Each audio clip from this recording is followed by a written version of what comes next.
American Comics. Bug Arkham, Patient Batman. Chapter 1. Gotham. Arkham Asylum, a place detectable by any instrument or surveillance. The director Crelane, wearing a white coat, adjusted his gold-rimmed glasses, a flash of wisdom in his eyes. Do you remember the last time you had an episode? Lan Chi, dressed in an orange-yellow Arkham patient uniform, lay on the sofa opposite him, trying to relax. 3 months ago, when the janitor Jack Napier opened my cell, I saw several romantic women in bikinis posing alluringly in front of him. So you started humanity's oldest traditional craft. The director Crelane's mouth twitched slightly. Director Crelane, I'm a young man in my early 20s, full of vigor, and a mental patient. Isn't this normal? The director Crelane nodded stiffly, forcing an awkward smile. It's quite normal for a mental patient. Can you describe in detail what those women looked like? Lan Chi frowned, looking at him with some surprise. This is also part of your treatment, the director Crelane said calmly. Big, very white. And what else? I can't remember, Lan Chi shook his head. As a mental patient, who would remember such things? Alas, what a pity. Pity about what, Director Crelane? Lan Chi asked. It's a pity that after 2.5 years of treatment at Arkham, your condition has finally improved. Isn't that a good thing?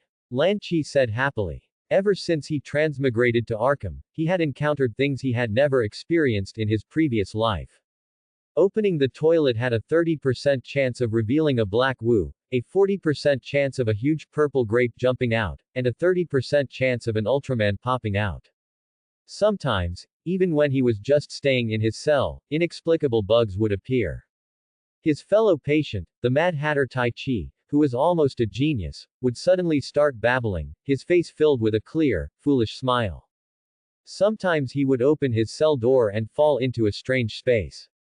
He even saw an alarm clock turn into a beautiful and romantic woman, with those jade hands and jade feet. Many times, he himself wondered if he was truly mentally ill.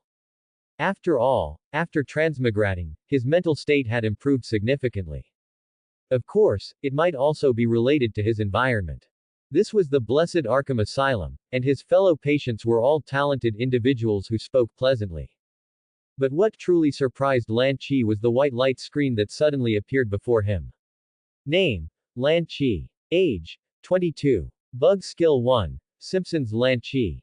Description: can randomly lower the IQ of people within 5 meters to 8 years old, usable once per day. Current Level 1. Can only randomly lower the IQ of one person, cannot specify for now, can be upgraded by adding points.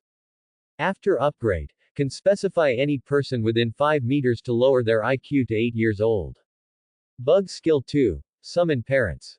Description: can forcibly summon the other party's parents for half an hour. Bug Skill. Below the light screen was a string of garbled code, which seemed to have encountered a bug as well. Could this be his golden finger? Lan Chi's expression was a bit strange. There was no system that could instantly make him extremely powerful, only bizarre bugs, and even the system itself had bugs. And this was the dark DC universe, making his bug skills seem even more useless. Director Crelane, can you cure my mental illness? Lan Chi asked with some concern. The white light screen that appeared made him feel as if his condition had worsened. Of course, I can. Haven't you already recovered? Your condition is under control, and you'll be discharged soon, the Director Crelane said. Although the Director Crelane was full of confidence, Lan Chi didn't think so. He glanced at the nameplate on the Director Crelane's desk. Jonathan Crelane. He remembered that this guy should be the Gotham villain Scarecrow, who often conducted fear experiments, created fear gas, and wished to plunge all of Gotham into panic. But how did he become the Director Crelane of Arkham Asylum? Could Scarecrow becoming the Director Crelane of Arkham Asylum cure these mental patients? Lan Chi thought not, because he felt his own mental state was getting better and better. Since you haven't had an episode for 3 months, you can be discharged tomorrow. Director Crelane stamped the red seal on Lan Chi's discharge papers. Aren't you afraid I'll relapse once I'm out? Lan Chi asked curiously. Don't worry, Gotham City's public safety is the best in all of America. If you relapse, the security forces will send you back. Director Crelane placed the discharge papers into the archives, a chilling smile playing on his lips. Remember to take the medicine I prescribed on time, don't stop. Leaving the Director Kralane's office, Lan Chi was escorted by two fully armored Gotham security team members. The sound of a television constantly echoed in the hallway. Welcome to tonight's Gotham Celebrities program. Just arriving as the young CEO of Redline Defense Contractors, a dangerous figure in Gotham's nightlife, Jason Todd, and his new girlfriend Dinah Drake. The newly single prosecutor, Harvey Dent. Entrepreneur and philanthropist Oswald Cobblepot. Gotham's first family, the Gotham City Senator, Wayne Industries Group CEO Thomas Elliott and his girlfriend Talia. Lan Chi was very familiar with these names. Jason Todd, Batman's second Robin, later Red Hood. Harvey Dent, the righteous prosecutor, the White Knight, who later became the disfigured and dark criminal prosecutor, Two-Face. Oswald Cobblepot, the owner of the Iceberg Lounge, Gotham's biggest gang leader, Penguin. And Thomas Elliott was a madman who envied Batman Bruce Wayne, using countless Gotham villains to fight Batman in Hush. He remembered that these guys were all villains, people who committed all sorts of evil deeds. But why, in this Gotham, had they become social celebrities? Lan Chi couldn't understand, even after entering the cell, he still didn't know why. Just as he was thinking, an unpleasant singing voice came from the adjacent cell. Bloody Batman above, coveting the corpse buried below. He knows the darkness of your heart, nowhere to hide, no matter how far you depart. Lan Chi covered his ears, unable to bear it any longer. The singing was truly awful, as if a cat was constantly scratching glass, making a sharp, piercing sound. Tai Chi. Stop singing, your singing is terrible. Ah. The Mad Hatter Tai Chi stopped, the cunning look in his eyes instantly becoming clear and foolish, and even his head became a bit pointed. Abba Abba Abba. Lan Chi covered his face, looking at the mentally deficient Tai Chi, full of helplessness. If he wasn't mistaken, Tai Chi's IQ had returned to 8 years old. It seemed Simpson's Lan Chi had taken effect. This situation had occurred before, and he was already used to it. Ha ha ha. A strange laugh echoed outside the cell. Lan Chi turned his head to look, and it was indeed the janitor Jack Napier. Joker's face was pale, his eyes bloodshot, and the corners of his mouth were stitched up with thread, forming a bizarre upward curve, an indescribably eerie and chilling sight. Jack, you haven't been affected too, have you? Lan Chi asked. Jack looked at the babbling Mad Hatter, gripping the mop and scrubbing with all his might, again and again. I just like to laugh when I mop the floor. But don't you think laughing eerily while mopping the floor makes you seem like a mental patient? Ha ha ha ha, what's the difference between a lunatic and a normal person? Are those who work here not lunatics? Jack continued to laugh loudly, humming a cheerful tune as he walked and mopped the floor. The original Joker became a janitor at Arkham Asylum. Perhaps there was some conspiracy behind it, but it had nothing to do with Lan Chi, a mental patient. Alright, how can one not go crazy staying in Arkham? He slowly sat down, leaning against the wall. But I'll be discharged soon. I have a doctor's certificate, so I'm no longer a lunatic. Thinking of this, Lan Chi felt happy from the bottom of his heart. Since transmigrating to this world, he had been staying in Arkham Asylum, with little contact with the outside world. After being discharged, he wanted to take a good look at Gotham City, which differed from his impression. Night gradually deepened, and the rain pattered against the eaves outside. Lan Chi lay on the ground, bored. The cold, damp feeling was constantly bothering him, and at the same time, strange noises kept coming from his ears. The time is ripe, I will reclaim everything that belongs to me, my Wayne Group, and my Gotham City. He turned his head to look at a certain cell. In the dark corner, he could only see a figure lying quietly within. For the past 2.5 years since his transmigration, Lan Chi had been able to hear the other person's thoughts. Director Kralane said this guy was in a vegetative state, but Lan Chi knew through this guy's thoughts that it was fake. The vegetative state was fooled. And by reading his thoughts, he also learned this guy's name.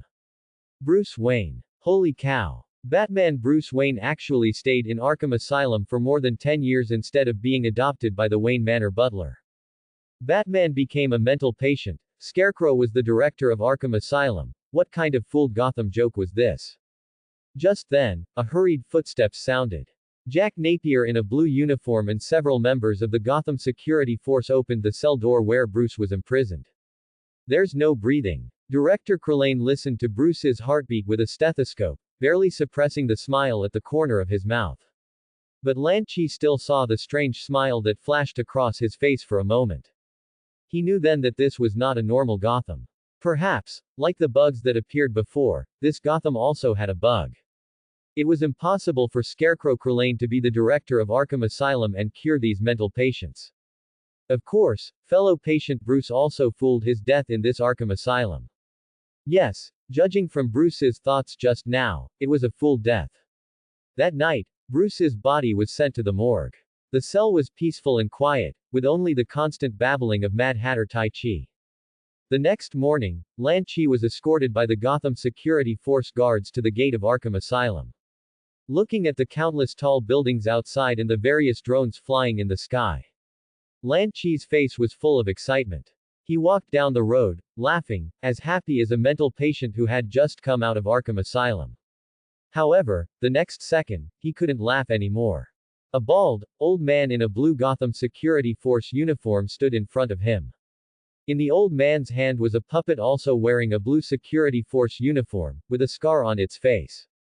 This guy just escaped from Arkham Asylum, didn't he? The man's mouth was tightly shut, and the puppet's mouth opened and closed, as if the puppet was speaking. Yes, Mr. Scarface, perhaps we should capture him and send him back to Director Crillane for treatment. A dark gun was pressed against his head, and Lan Chi immediately stopped laughing. Although I just came out of Arkham Asylum, I'm not crazy. I have a doctor's certificate. He took out the discharge papers stamped by Director Crillane. The old man in front of him, with the Scarface puppet in his hand and his belly constantly speaking, instantly reminded him of a villain from the Batman comics. Ventriloquist Arnold, also one of the gang bosses. But why did the ventriloquist in this Gotham put on the Gotham Security Force uniform and become an enforcer? OMG, did God cheat or double-cross? The old man just took the document and glanced at it a few times before drawing a conclusion. You are not an ordinary mental patient, you even managed to deceive Director Crillane.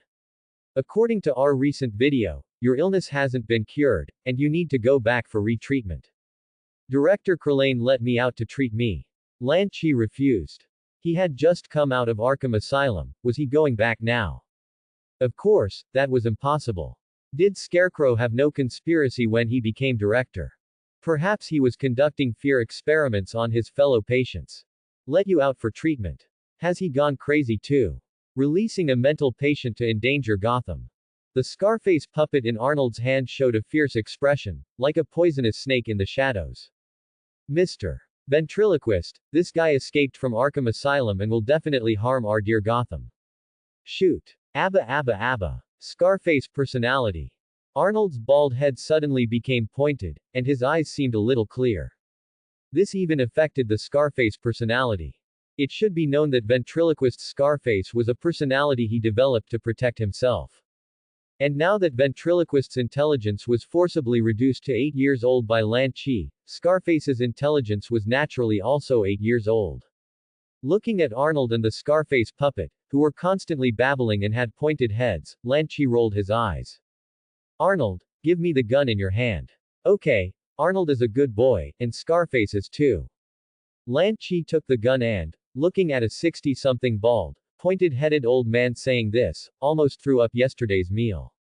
This was too disgusting. Very good, you can perform your traditional craft here now. I believe the citizens of Gotham City will be proud of you. 8-year-old Arnold nodded and immediately stood in the street and began to take off his pants. Holding Arnold's gun, Lan Chi walked forward. After walking for about 5 minutes, some clattering sounds came from ahead. Several Gotham citizens holding signs were engaged in a fierce gunfight with some fully armed Gotham security force personnel.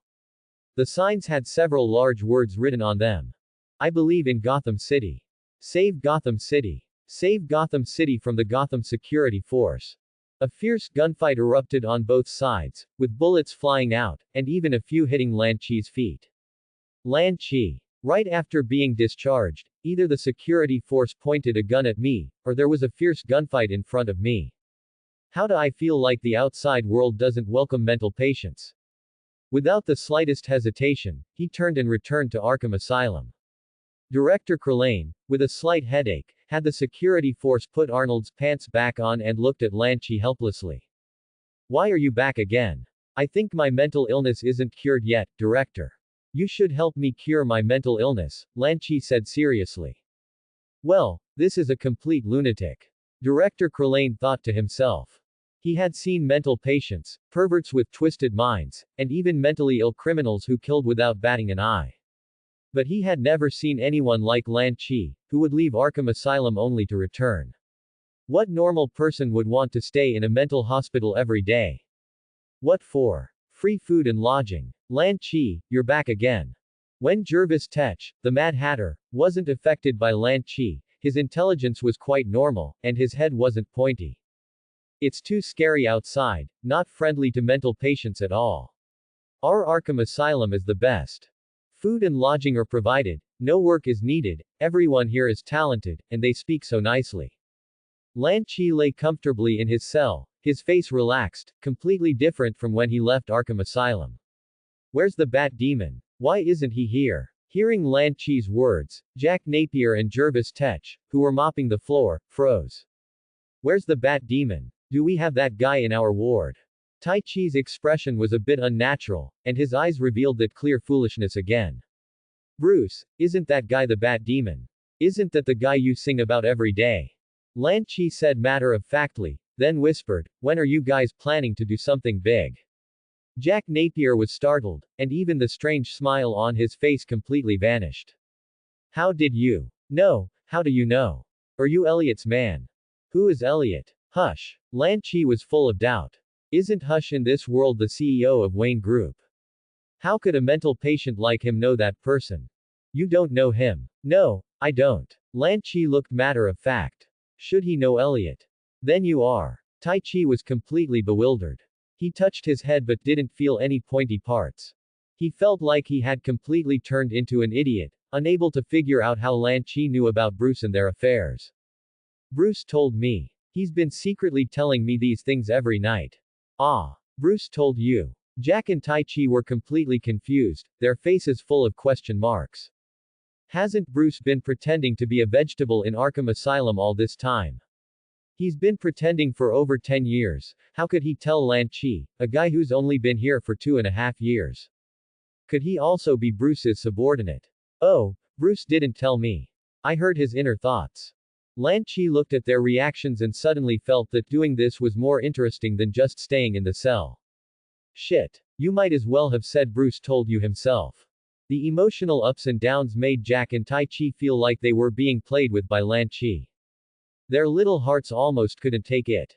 Listen, I don't care if Bruce told you, or if you heard his inner thoughts. Anyway, Bruce is dead, and we won't be taking any action. Tai Chi was still experienced. As a qualified mental patient, he knew how to speak harshly. Don't worry, I definitely won't tell Director Krillane about Bruce's fake death. That's good. Tai Chi nodded, but then immediately realized something. Wait, how do you know he's faking death? Forget it, Tai Chi, this kid is just messing with you, a mental patient. Can't you tell? Jack said while mopping the floor. Don't worry, I definitely won't tell Director Krillane anything, Lanchi promised with a serious face. He just wanted to have some fun. The outside world was too dangerous, the patients in Arkham Asylum were more entertaining. Night deepened, and the sky became completely black, with only Gotham's lights twinkling. Mr. Elliot, the CEO of Wayne Group, followed Director Krillane of Arkham Asylum. The two walked together into the morgue where Bruce's body was stored. After a while, Lanchi saw Director Krillane escorting Mr. Elliot out of there. Director Krillane, I've discovered a major secret. Oh. Krillane looked at Lanchi in the cage with some doubt. Bruce is alive. He's not dead. At these words, the other three present were stunned. How do you know he's not dead? Krillane asked. All the characteristics of Bruce's body indicated that he was completely deceased. Could Lanchi have discovered some conspiracy? Of course he told me. Not only that, he also said that even though you're the director of Arkham Asylum, you can't cure us mental patients at all. Krillane. Was he being mocked by a mental patient? He should have known better than to come over. He thought Lan Chi was going to reveal some big secret, but it was just this. Didn't Krillane know whether Bruce was dead or not? It seems your illness hasn't improved. I'll increase your treatment intensity these next few days, Krillane said quietly. He was foolish too, actually deluding himself into believing something a mental patient said. Sighing, Director Krillane, clutching the documents in his hand, prepared to leave. Be careful, Director, the floor is very slippery, Jack whispered. Can't you mop later, you guy? Krillane looked at the dirty Jack with some disgust. He didn't stop and walked towards the door. Bang! Suddenly, all the lights in the cell disappeared, turning completely black. Ah! Why is there a power outage? Director Krillane's voice was a bit panicked. Don't worry, Director, it'll be back on in a moment, Lan Chi said to comfort him. Wait, why is the door locked? I know you're in a hurry, but don't rush, Director, it'll be fine in a moment. Ray, LLY. Director Krillane's voice somehow became drawn out and slow. Did he encounter another bug? Hearing the director's voice slow down, Lan Chi couldn't help but think along those lines. But soon, the emergency lights came on. The crimson light illuminated the entire cell, like a demon's hunting ground, appearing somewhat eerie and chilling. Krillane's eyes widened, his expression terrified as he looked ahead. In his line of sight, a blurred dark shadow vaguely rushed towards him from the darkness. The shadow gradually became clearer. It was a bat demon, wrapped in bandages, with a blood-red bat symbol on its chest and a tattered cape behind it. Crimson blood splattered everywhere, emitting a pungent, bloody smell. The moment he clearly saw the other party, Director Krillane had already been injured by this bat demon and fell unconscious. Hey, Bruce, take me with you. I want to do something big with you guys too. Seeing the appearance of the bat demon, Lan Chi became excited. The bat demon didn't speak, as if he were mute. He turned and came to Lan Chi's cell, holding several bat-shaped shurikens that gleamed with cold light. Clang, clang, clang. The sharp bat shurikens instantly tore through the air, embedding firmly into the wall behind Lan Chi. He wasn't interested in this mental patient. Elliot's helicopter was about to take off, and there wasn't much time to waste. Lan Chi looked at the wall behind him, then at the bat demon in front of him, so angry his liver hurt. He had clearly considered the other party his best patient friend, but unexpectedly, the first thing he did upon meeting him was to throw a few big bat shurikens at him. Fine. You forced me. Summon. Summon Bruce's parents for me. Resurrect. Bruce's parents. Bat demon was silent. Looking at his parents who suddenly appeared before him, his mind was full of questions. Was he not an orphan? His parents had died in that alley over a decade ago, so how? Inside the cell, Thomas Wayne and Martha Wayne looked around their surroundings with astonishment. A gloomy, cramped cell, a cold, gleaming cell door, and the chilling Gotham air. Everything felt so real. Thomas, didn't we already die? How? Martha looked at her husband, her face full of surprise. That's right, Martha, how did we resurrect? Oh, and where is Bruce? Hey, your son is right in front of you. He's gone bad with a bunch of lunatics and wants to blow up all of Gotham City. Lan Chi's voice reached the ears of the two people also in the cell. Bruce. Where is he? That bat demon who's crying is him. Lan Chi pointed to the figure standing like a gargoyle outside the cell, tears streaming from his eyes. Bruce. Is that really you? My son. Thomas looked at the bat demon outside the cell, somewhat disbelieving. The other party was covered in bandages, making it impossible to see his face or expression. But from the other party's trembling body, the Wayne couple had a feeling in their hearts that this was their son, Bruce. Have you really become a dangerous element in Gotham? Thomas suddenly asked, looking at Bruce's attire. Bruce, whose body was still trembling, froze upon hearing this. A dangerous element in Gotham, me.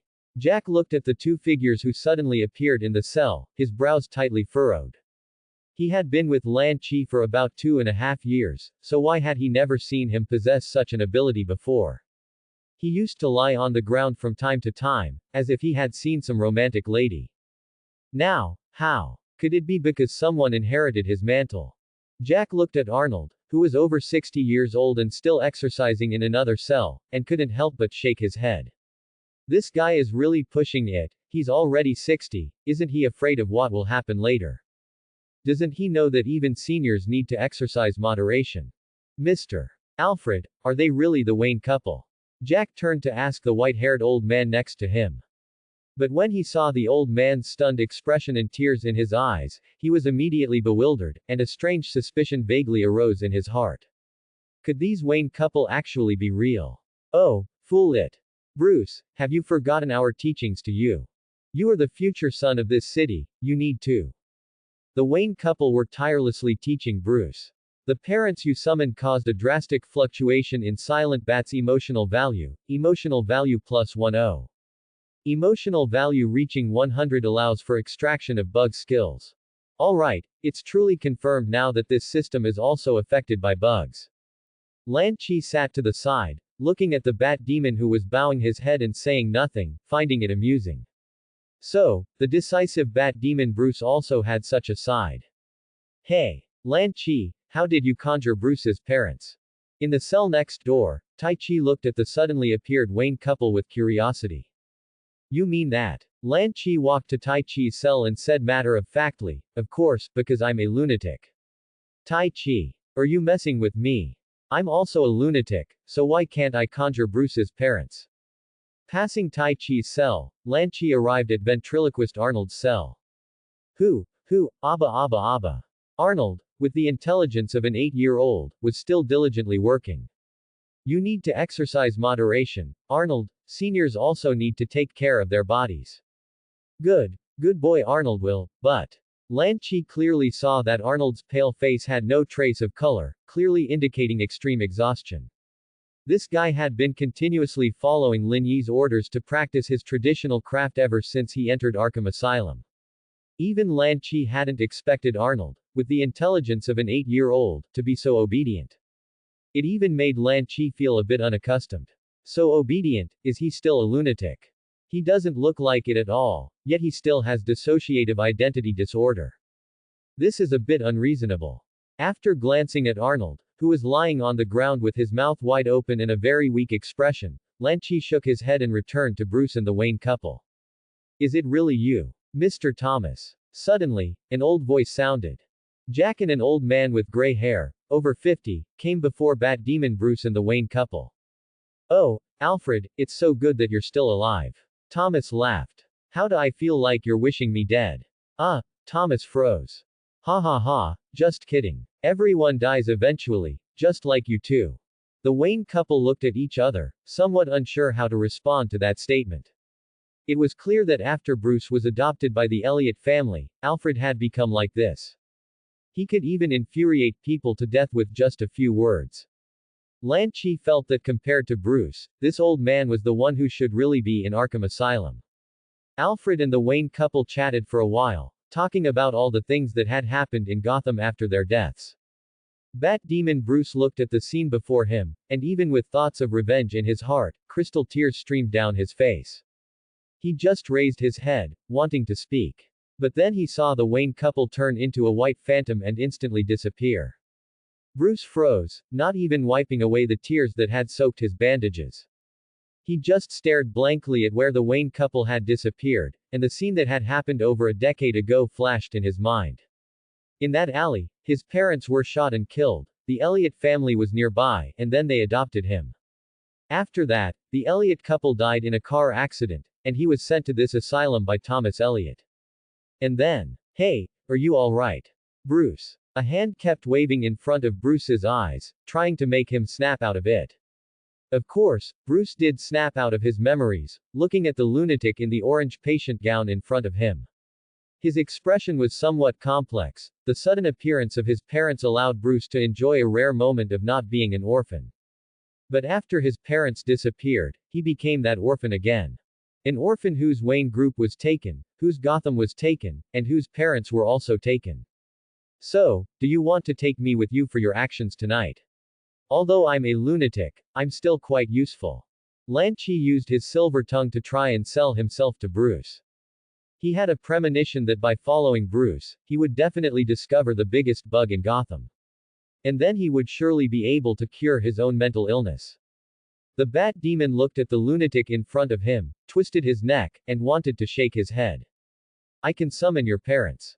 You should think carefully. In less than a second, Bruce's head, which was about to shake, began to nod like a pecking chicken. Happy times are always short-lived. After a shiver, a pantless Arnold looked pale and extremely weak. He turned to the Scarface puppet beside him and stammered, Mr. Scarface, do you remember what just happened? The Scarface puppet opened its mouth as if to vomit, and with that disgusted and pained expression, it must have suffered inhumane treatment. Shit. Mr. Ventriloquist, I have endured something a puppet should not endure. Lan Chi, who was walking out of the corridor, saw Ventriloquist Arnold and said with a smile, Mr. Arnold, you should do less of this kind of thing, it's very bad for your health. For some reason, hearing Lan Chi's words, Arnold felt a chill throughout his body, and even his body trembled uncontrollably. Was it because he was afraid of Lan Chi? No, it was purely because his body was severely overdrawn and he was already a bit weak. Since the director was Director Krillane, Lan Chi also saw some terrified, constantly scurrying mental patients before leaving Arkham Asylum. These are some fear experiments that Director Krillane secretly conducted in Arkham Asylum, Jack Napier explained. As the handyman of this mental hospital, he was well aware of everyone's secrets within the asylum. So, we'd best destroy these guys who look glamorous on the surface but are actually as dark as death, Alfred said with a frown. You're right, but shouldn't Bruce reclaim his Gotham now?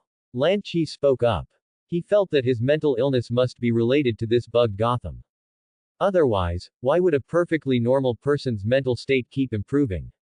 Bruce, what do you think? Lan Chi's voice echoed in his ears, and the bat demon said nothing, merely passing by everyone silently and leaving the area. Seeing Bruce's reaction, Jack shook his head, a smile appearing on his pale face. It seems he's still immersed in the appearance of his parents just now. But how do you possess this ability to bring the dead back to life? It's just like when you turned Tai Chi into an imbecile before, it's always a bit unbelievable. Although he was well aware of everyone's secrets within the asylum, Jack always felt he didn't understand Lan Chi enough. Because I'm mentally ill, do I need a reason for that? Lan Chi replied with a puzzled expression. Does mental illness need a reason? Is there anything a mentally ill person cannot do, or cannot achieve? I'm also mentally ill, can you teach me how to? Tai Chi earnestly asked Lan Chi how to revive Bruce's parents. First, you have to stand on the highest building, take off your pants, then severely insult the entire sky and the city below. Lan Chi seriously imparted his experience to Tai Chi. So, what you were doing with your traditional craft in the ward before was indeed a teachable child. Lan Chi nodded with a smile, praising him. Tai Chi stared wide-eyed at Lan Chi, his eyes filled with a thirst for knowledge. He gradually felt that he had grasped the secret of how the other party gained his abilities. Joker Jack looked at the constantly spouting nonsense Lan Chi, then at the serious Tai Chi, completely speechless. This was truly, one dared to teach, and one dared to learn. Jack, do you want to learn? Then we can take turns summoning Bruce's parents. Tai Chi asked Jack seriously, who was beside him. Looking at Tai Chi, who had already been fooled into disability, Jack covered his face in exasperation. Sometimes, hearing a mentally ill person speak made him feel mentally exhausted. The few of them quickly left Arkham Asylum. However, Lan Chi and Tai Chi took a wrong turn halfway, separating from Alfred, Jack, and the Bat Demon.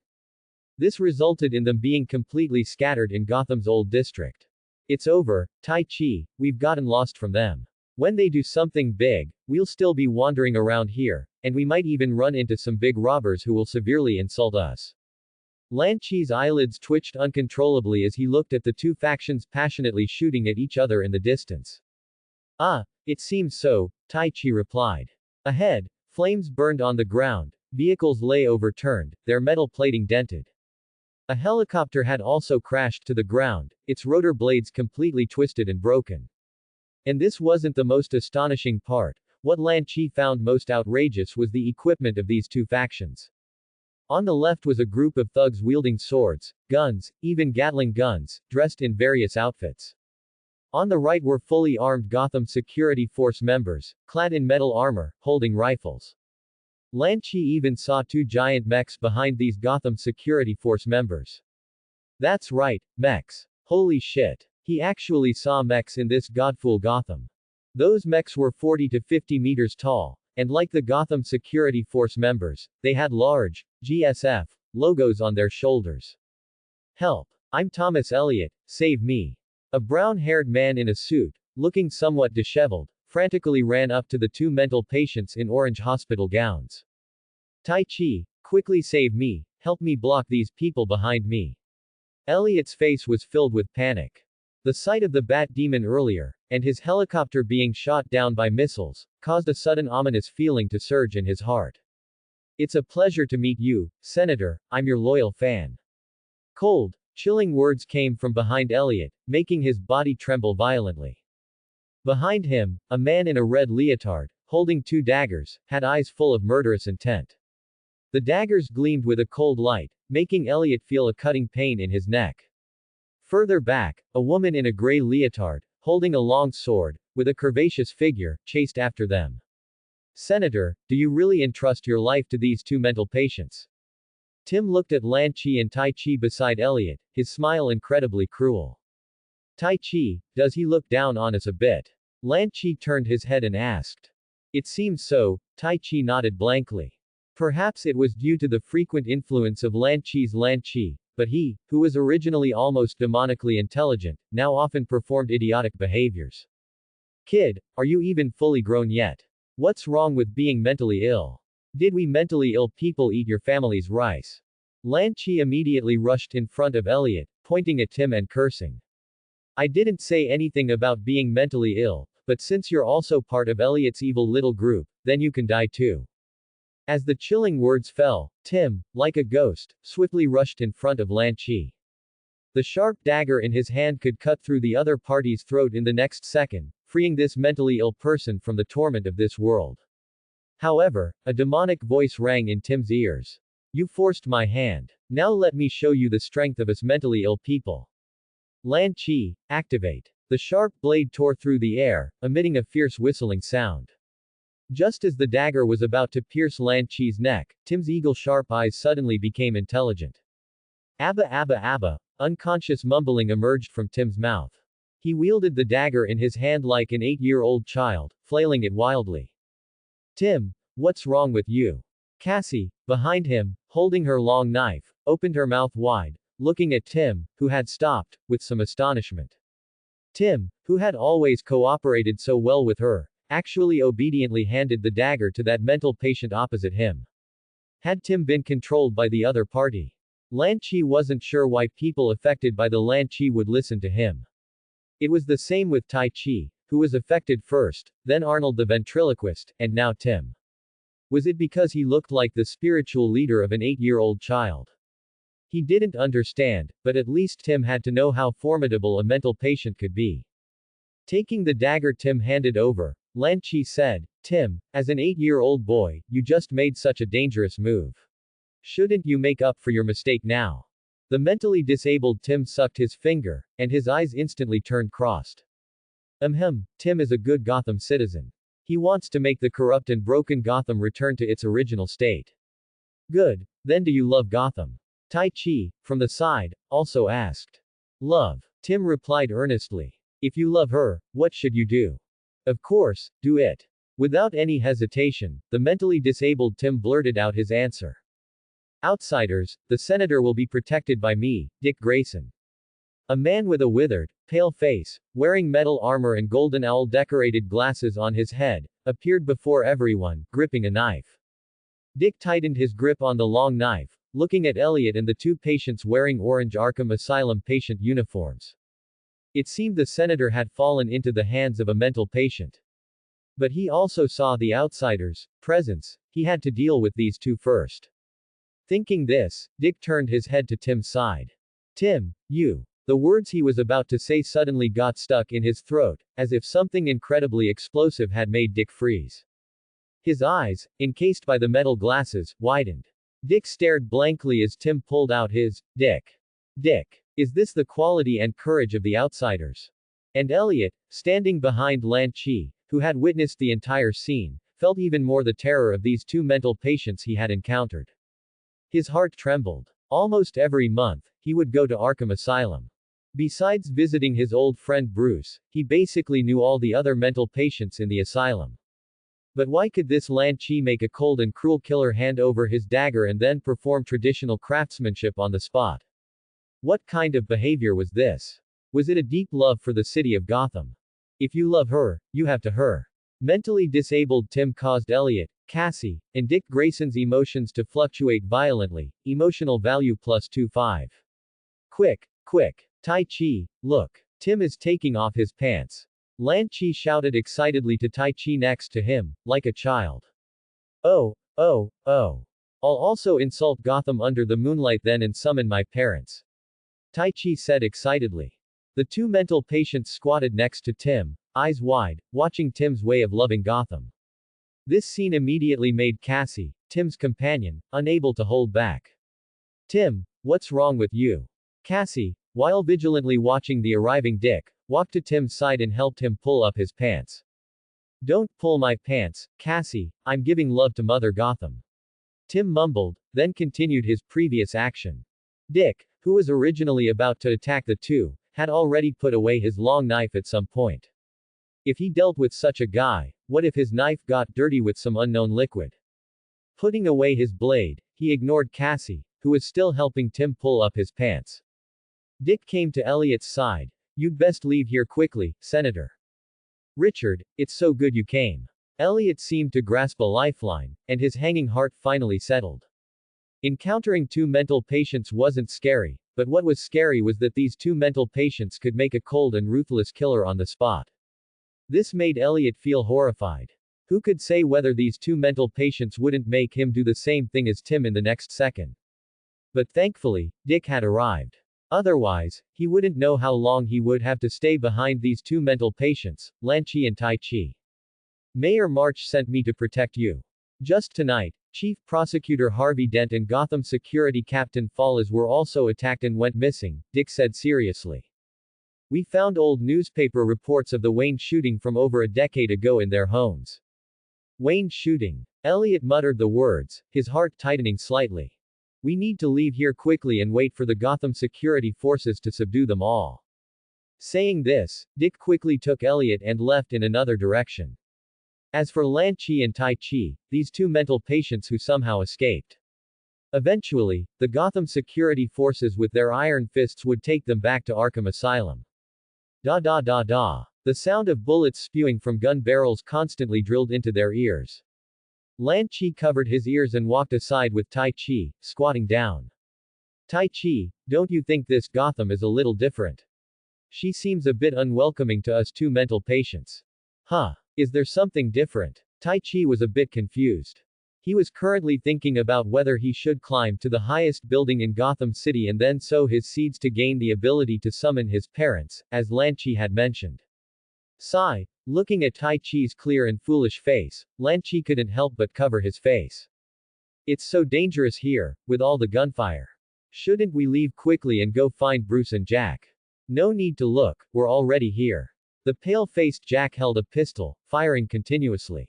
Come with me quickly. Bruce has other plans. Don't you two mess up the plan. After shooting and killing Cassie, who was helping Tim pull up his pants, Jack looked at Tim with pity. Poor child, he must have been infected by Lan Chi's illness too. Yes, he thought Lan Chi definitely had some contagious illness. Ever since this guy entered Arkham Asylum, he himself had occasional episodes, and then he made Arnold, who came in, do things non-stop. And now, there was a new victim.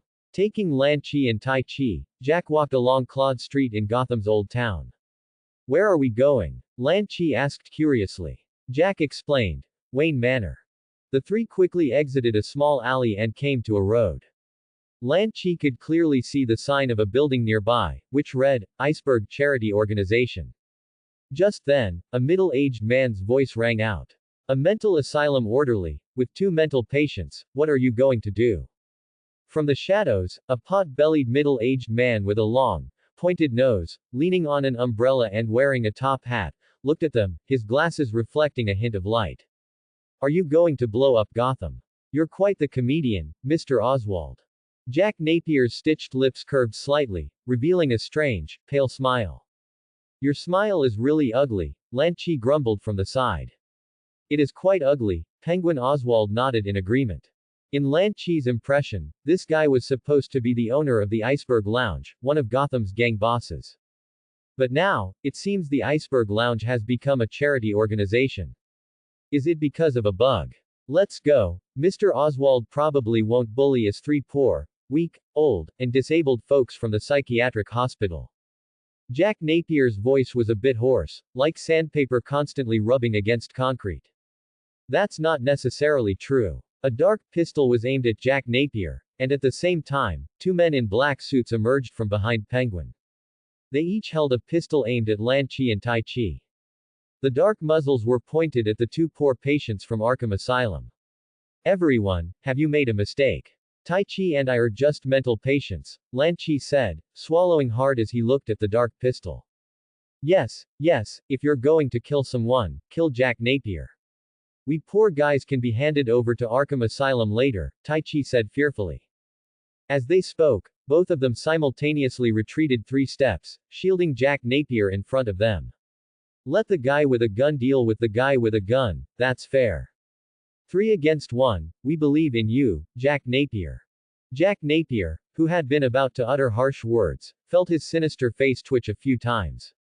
Especially when he heard Lan Chi and Tai Chi's cowardly words, he felt a wave of speechlessness.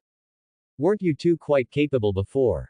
Why do you become so cowardly when you encounter danger?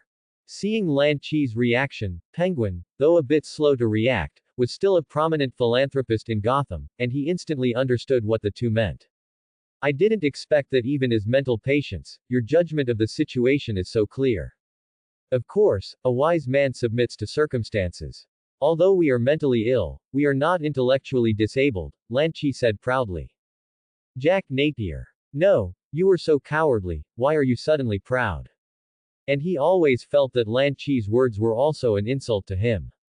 He shook his head, gripped his gun with both hands, aimed at the corpulent Penguin, and said in a low voice. Mr. Oswald, I know you are a famous philanthropist, but I have 2 guns, and you have 3 men. If I kill you, whose pocket do you think your Iceberg charitable organization will fall into? Upon hearing this, Penguin's expression remained unchanged, and he shook his head with a smile. Everything I do is for Gotham City. If you want to take these 2 mental patients to a psychiatric hospital, I certainly won't interfere, but I won't allow something like bombing Gotham. Lan Chi, if I say we're just going to the psychiatric hospital, will you let us pass? Penguin's smiling face instantly froze. Are you calling me a mental patient? Where is there a psychiatric hospital in the direction you're going? It's right ahead, can't you see it? Lan Chi gazed into the distance, his sight passing over Penguin to a psychiatric hospital far away. He could clearly see the name, Qingshan Psychiatric Hospital, on it. The young man holding a gun next to Penguin clearly didn't see the psychiatric hospital Lan Chi was talking about. He said fiercely. Kid, even if you're mentally ill, our patience has limits. Who are you trying to scare? Penguin Oswald scolded. We are philanthropists from a charitable organization, not thugs from a gang. Then, he turned his head and said to Lan Chi and Tai Chi, don't be afraid, we are all philanthropists, and we will definitely send you 2 safely to the psychiatric hospital so the doctors can treat you well. Tai Chi shivered at Penguin's sinister and terrifying appearance.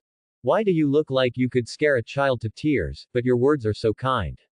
Something is wrong, very, very wrong. Even Lan Chi felt strange. Penguin, with that face, wanting to send them back to the psychiatric hospital. It's hard not to wonder if this guy would cut out their kidneys and other organs. Haven't you two figured it out yet? The old part of Gotham and this place are completely different. These people are the upper-class scum, specifically preying on the lower-class people of Gotham.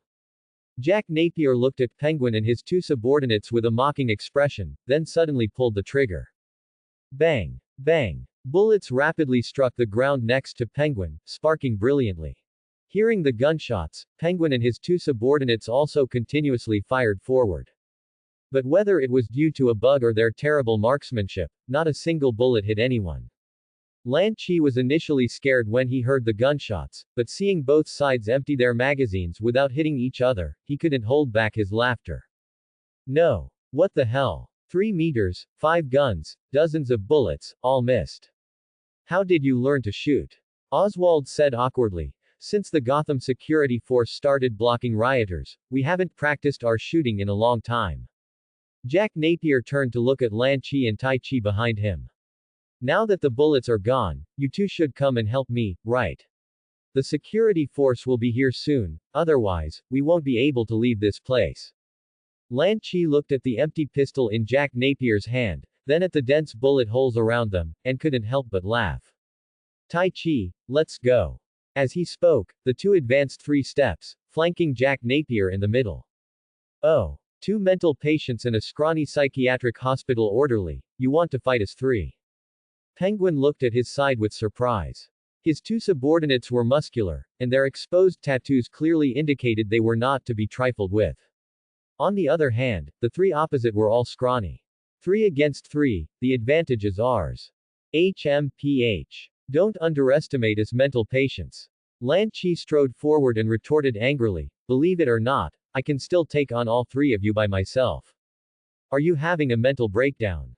Penguin couldn't help but say. If a mental patient doesn't have a mental breakdown, can they be called a mental patient? Lan Chi swaggered up to Penguin. He was feeling very energetic now. Since the pistol had no bullets, he could start being arrogant. See these muscles? 1 punch from him and you won't be able to stand it. Penguin said with a smile, pointing to his subordinate's robust muscles. Hey, isn't that just dead muscle? It looks strong, but it's useless. If he punches me, he'll be on his knees begging me in less than 5 seconds. Lan Chi said, his face flushed. Tai Chi asked with a curious expression, what will he beg you for? Beg me not to die. Are you fooling messing with me? Penguin's face gradually turned livid. He was indeed a philanthropist, but even a clay figure would have some temper, let alone being so ridiculed by Lan Chi, a mental patient. Go get him. Be careful not to kill him. At Penguin's command, the 2 muscular men immediately rushed towards Lan Chi. So what if I mess with you? Who said we mental patients can't mess with people? This is blatant discrimination. Lan Chi said angrily. In that case, I won't hold back either. Come out. Penguin's parents. Penguin. Although this Gotham had a bug, it didn't prevent the city from having many orphans. Like Bruce Wayne, Gotham's Penguin, Oswald, was also an orphan. His father, Tucker Cobblepot, who disliked him, had died early from pneumonia after getting caught in the rain, and his loving mother, Esther Cobblepot, had also passed away after becoming a vegetable. Only Oswald Cobblepot was left to live alone in this world. Living in this dirty, murderous, crime-ridden Gotham. However, the orphaned Oswald did not become the gang boss Penguin that Lan Chi remembered, instead, he became the philanthropist Penguin. And at this moment, the orphaned philanthropist's parents suddenly appeared before him and his 2 subordinates. Seeing his parents, who were almost identical to his memories, Penguin was stunned. He stared blankly at the 2 familiar figures in front of him. Mother, is that you? Mother. Oswald's voice trembled slightly. Seeing his mother, who was exactly as he remembered from his childhood, his eyes gradually became moist. In his memories, the faces of his father and siblings were blurry, only his mother's gently smiling face was always remembered by Penguin. Upon seeing his mother's sudden resurrection, Penguin immediately rushed forward. Even the 2 subordinates who were originally going to beat Lan Chi were stunned. Boss, are these your parents? One of the subordinates asked. Yes. It's my mother, mother. Penguin, like a child, ran to his mother. Although he was now middle-aged, his height still only reached his mother's chest. However, before he could reach his mother, a sharp pain shot across his face. Slap. As the clear sound rang out, Oswald's face visibly swelled red on one side. He covered his face in a daze, his eyes filled with shock and confusion, looking at the 2 familiar figures in front of him. Who are you? My son Oswald. He's not as tall as you, nor as fat as you. Esther Cobblepot looked at the long-nosed dwarf in front of her with some disgust. This. Penguin could no longer hold back, and tears of excitement flowed from his eyes. This familiar touch, this familiar slap. Woo woo woo. It really is you. Not far away, seeing Oswald, a great philanthropist often seen on TV, crying with snot and tears, Tai Chi couldn't help but roll his eyes. Ah, this guy's fetish is even more perverted than mine. The Cobblepot couple you summoned caused Oswald Cobblepot's emotions to fluctuate violently, emotion value +10. Lan Chi stood by and sighed, whose first lover in childhood wasn't their mother. You're right, I need to quickly find the tallest building in Gotham, and then, just like you, summon their parents. Tai Chi said with a serious face. Good. As expected of Tai Chi, the bravest man in all of Arkham Asylum. When the time comes, I want to see you insult Gotham well. Lan Chi gave Tai Chi a thumbs up, praising his impending crescent moon flash in Gotham City. Run quickly. Jack pulled the two troublesome mental patients and quickly ran forward. Although Penguin's subordinates saw the three people running forward in a hurry, their boss was crying like a child at the moment, constantly hugging the leg of the woman who suddenly appeared. Although the boss said these two were his parents, Oswald looked more and more like an old pervert. Hugging the beautiful young woman's leg, crying and whimpering, not letting her leave. Pervert. Old pervert, let go quickly, don't hug my wife. Penguin's father saw a pot-bellied middle-aged man hugging his wife's leg and kept kicking him. But when he kicked Penguin hard, and the other party asked him to continue, Tucker Cobblepot, the former head of the Cobblepot family, became scared, and a chill involuntarily rose in his heart. Shit. Where did this terrible perverted old pervert come from? Hell. Jack pulled the two mental patients and kept running forward. But slowly, he noticed something was wrong. Why were these two mental patients so energetic? As a handyman at Arkham Asylum, Jack Napier worked every day, and although his arm muscles weren't large, he at least had some. These two mental patients lay in their cells at Arkham Asylum every day, doing nothing but receiving treatment or going crazy. How could they run faster than him, a handyman? Even when he ran at full speed, he was still left far behind by these two guys. Is this reasonable? After an unknown amount of running, the three ran all the way to the fence of a dark, overgrown, abandoned old castle. Wayne Manor, we're finally here. Tai Chi looked at the gloomy old castle in front of him without panting. Lan Chi also stood by and nodded. In his eyes, this was clearly the scene of Qingshan Psychiatric Hospital he had seen before.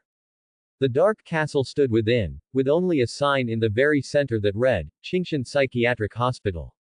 Who? Joker Jack looked at the two mental patients, panting, his heart full of questions. These two guys ran several kilometers, and they weren't even out of breath. Could it be that being a mental patient makes you so unreasonable? Should he also go and stay in a patient's room at Arkham Asylum? Creak tilde. A piercing sound came out, and the door was immediately pushed open by Lan Chi, revealing the scene inside to his eyes. In Lan Chi's eyes, Qingshan Psychiatric Hospital was dilapidated, its windows all seemingly smashed by something, with only sharp glass shards remaining. Besides that, there was only a dark suit in front of him. A helmet with two pointed horns hung on it, and dark armor stood before him, with a striking bat symbol in the middle, as ferocious as an angel of death. My God! Batman armor. Lan Chi stared wide-eyed at the armor in front of him. Did you see it? Batman armor. He turned to ask Jack and Tai Chi beside him. No. Tai Chi blinked, looking at the dilapidated surroundings, shaking his head like a rattle drum. And what is Batman? Is that another name for Bruce? Are you having another mental breakdown? Jack asked, still panting. He was really afraid that this guy would have an episode, then take off his pants on the spot and say something about loving Gotham. You all can't see it? Lan Chi asked, puzzled. Should we see it? Tai Chi also responded to everything. Is it another bug? Lan Chi's expression was a little surprised. He walked to the Batman armor and touched it with his hand. The texture was cold and hard, it should be real. He tentatively picked up the bat helmet and slowly put it on his head. However, in the next second, the dark Batman armor automatically put itself on him. This immediately stunned Lan Chi. This. Who put the Batman armor on me? New bug discovered. Batman armor. New bug Batman armor. A set of armor from the Batman Bruce of a parallel universe, possessing incredible power. Wearing it, one can boldly declare, I am Batman. It can be autonomously retracted and hidden within the bug. Lan Chi stared blankly at the cool, dark Batman armor on his body. So, this thing is a new bug. Wow. Lan Chi, where did you get that armor? Tai Chi looked enviously at the cool, dark Batman armor on Lan Chi's body, his eyes full of stars. You're not going to tell me again that this thing suddenly appeared because you have a mental illness, are you? Jack's eyelids twitched violently, watching Lan Chi, who had just been wearing an orange Arkham Asylum patient's uniform, suddenly transform into a guy in Batman armor. Although he was completely black, thankfully the helmet exposed his chin, letting him know that this wasn't some fool black person, but that fool lunatic Lan Chi. Ah. Lan Chi scratched his pointed Batman helmet, smiling a bit awkwardly. If I said yes, you wouldn't mind, would you? Alright, this fool lunatic, he really didn't know why that guy Bruce wanted to bring him out of Arkham Asylum. Was it merely because of those dispensable parents? Jack Napier didn't understand the thoughts of an orphan. But now he was Bruce's subordinate, whatever his boss wanted him to do, he would do. Being a subordinate only required listening to the boss, while being a boss required considering many more things. As a senior employee of Arkham Asylum, he understood no less than those lunatics. Just as both were wondering about the Batman armor on Lan Chi's body, Bat Demon Bruce, covered in bandages and without a single intact piece of clothing, walked out. How long are you going to make a ruckus outside? A hoarse, deep voice came from his mouth, like a demon returned from hell. Tonight was his night of revenge, not just against Elliot. More importantly, he wanted to let those in Gotham's upper society know that Gotham belonged to him, Bruce Wayne. Ah, the tattered Bat Demon is here. A deep voice involuntarily came from Lan Chi's mouth, making people feel somewhat suppressed. Lan Chi, you. Tai Chi looked at Lan Chi in surprise. Although the other party's somewhat cool armor made him envious, Lan Chi's sudden deep voice was a bit frightening. It was really frightening, somewhat unlike the cheerful Lan Chi in Tai Chi's memory. Even Joker Jack, after hearing Lan Chi's voice, suddenly felt an extremely comfortable sensation deep in his heart. It was as if just hearing that voice, something deep within him had been satisfied. Wait, Jack, am not some lunatic with strange fetishes. Bat Demon Bruce was silent for a moment, then suddenly asked. My armor, Lan Chi said in a deep voice, your armor isn't as good looking as mine. It's pretty good, Bruce gave a thumbs up. He always felt that this lunatic was very different from the other lunatics in Arkham Asylum. Take, for example, a few tens of minutes ago, when he summoned his deceased parents. Although the sudden appearance of the Wayne couple made him somewhat happy, Bruce clearly knew how terrifying this lunatic was. This terrifying ability was enough to overturn all of Gotham. Fortunately, he had already had Jack bring the other party over, and then as long as he thoroughly researched the abilities on this guy, he, Bruce Wayne, would also be able to resurrect his parents. It's just. The bandaged Bat Demon looked at the cool and stylish armor on Lan Chi's body, then looked at his own tattered bandages. How did he feel this armor looked a bit familiar? This is armor that appeared because I had a mental breakdown. As if afraid that Bruce Wayne, the sole heir of the esteemed Wayne family, would snatch his armor, Lan Chi immediately declared the armor's ownership. Then my parents. They were also summoned because I had a mental breakdown, Lan Chi said with a serious face. That's right, as long as you also become a lunatic, then stand on Wayne Tower and severely insult Gotham. Tai Chi, standing nearby, demonstrated how to insult Gotham while speaking. Jack covered his face, utterly ashamed to see his companion Tai Chi being so easily tricked by that guy Lan Chi. He really didn't understand why Tai Chi, with his almost monstrous intelligence, would be fooled by Lan Chi to this extent. Was it influenced by Lan Chi's mental illness? The Bat Demon looked at the two lunatics, Tai Chi and Lan Chi, and suddenly felt that bringing these two guys to Wayne Manor was a painful ordeal. But at the same time, a thought suddenly emerged in his mind, if what Tai Chi said was true. Standing on Wayne Tower and insulting Gotham would grant him the ability to summon his parents. Then should he, Bruce Wayne, do it or not? As soon as this thought appeared, the Bat Demon immediately shook his head. Am I crazy? To actually believe a lunatic and perform a traditional craft on Wayne Tower? Is this what a son of Gotham should do? This kind of thing is only for fooling lunatics, I'm not a lunatic. But you've been in Arkham for over 10 years, how can you not be a lunatic? Lan Chi retorted. Bruce felt a headache coming on. How did he ever think of bringing this lunatic along? I hate Gotham's old town, Thomas Elliot said with a frown. 4 drones buzzed like bees above their heads. On the chaotic, dirty streets, even people who were talking occasionally glanced at the 2 luxuriously dressed figures walking in the middle of the road. Through the broken windows around them, a few figures could vaguely be seen standing at the windows, their gaze fixed on the 2 people below. This place, everyone looks at you with hunger or something else. Elliot's tone was filled with disgust. Although he was the most glamorous person in all of Gotham, he still couldn't bring himself to like Gotham's slums. Not to mention these poor people didn't even have voting rights. The Oracle was right, Jason Todd does possess that weapon that destroyed your helicopter. If this investigation yields any results, I'd still prefer you question him. Dick Grayson, wearing Golden Owl armor, walked beside him, speaking. As the chief Talon of the Court of Owls, even when walking on the street, his attention remained on the people around them. If it really was him, then everything makes sense. Elliot nodded and continued, he has always wanted to advance further on Gotham City's leadership rankings. If I die, he would directly achieve his goal. If he truly did it, then you won't have to worry about him tonight. As they spoke, the 2 arrived before a large factory complex. Steel wire mesh surrounded the entire industrial park, and behind the gate's mesh stood 2 burly, muscular men with their arms crossed. Who are you? The strong man on the left asked, his waist bulging, clearly concealing a pistol. I am Gray's son Richard, representing Mayor March here, and this is Senator Thomas Elliot, Dick said. The strong man looked at the drones above their heads and frowned, no drones allowed inside. Gray's son's face was expressionless, his gaunt face utterly cold, and his golden glasses gleamed with a dangerous light. Move aside. We're going in, and so are our drones. Elliot, I haven't seen you since the party. What brings you to my place? The enormous factory was packed with all sorts of cargo containers. There were mech parts for security forces, the latest model of standard assault rifles, and various types of missiles.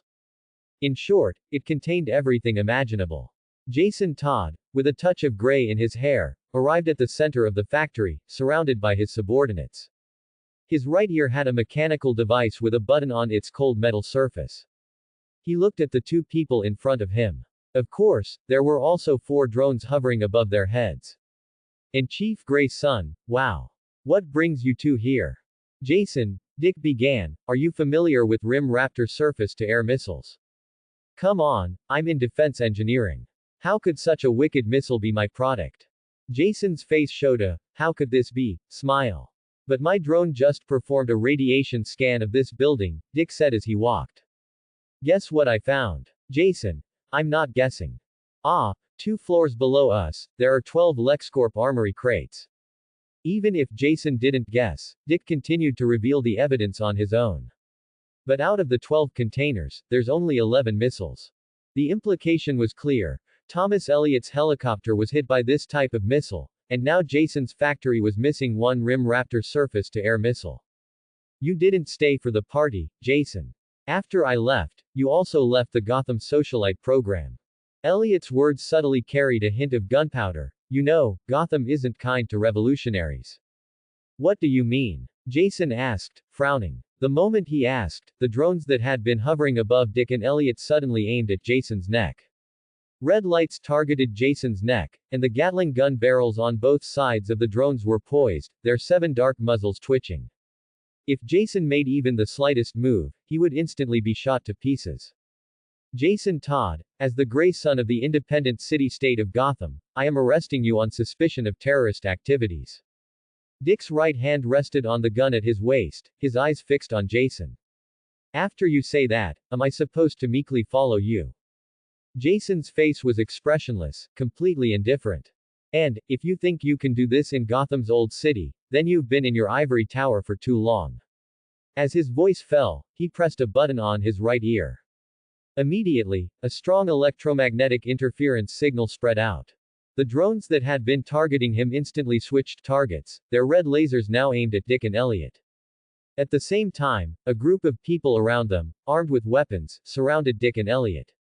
Looking at the attire of the people in front of him, Elliot's face instantly turned grim. Wait. These people were all from the League of Assassins. He demanded of Jason. The owls have been in charge for too long, it's time for them to come down. Everyone, the League is developing rapidly and can completely bring down the owls. As he spoke, Jason raised his handgun and aimed it at Elliot's forehead. Talia and I think alike. I'm sorry, Senator. Talia. What do you mean? Elliot asked, his face looking somewhat unpleasant, feeling as if he might have been cuckolded.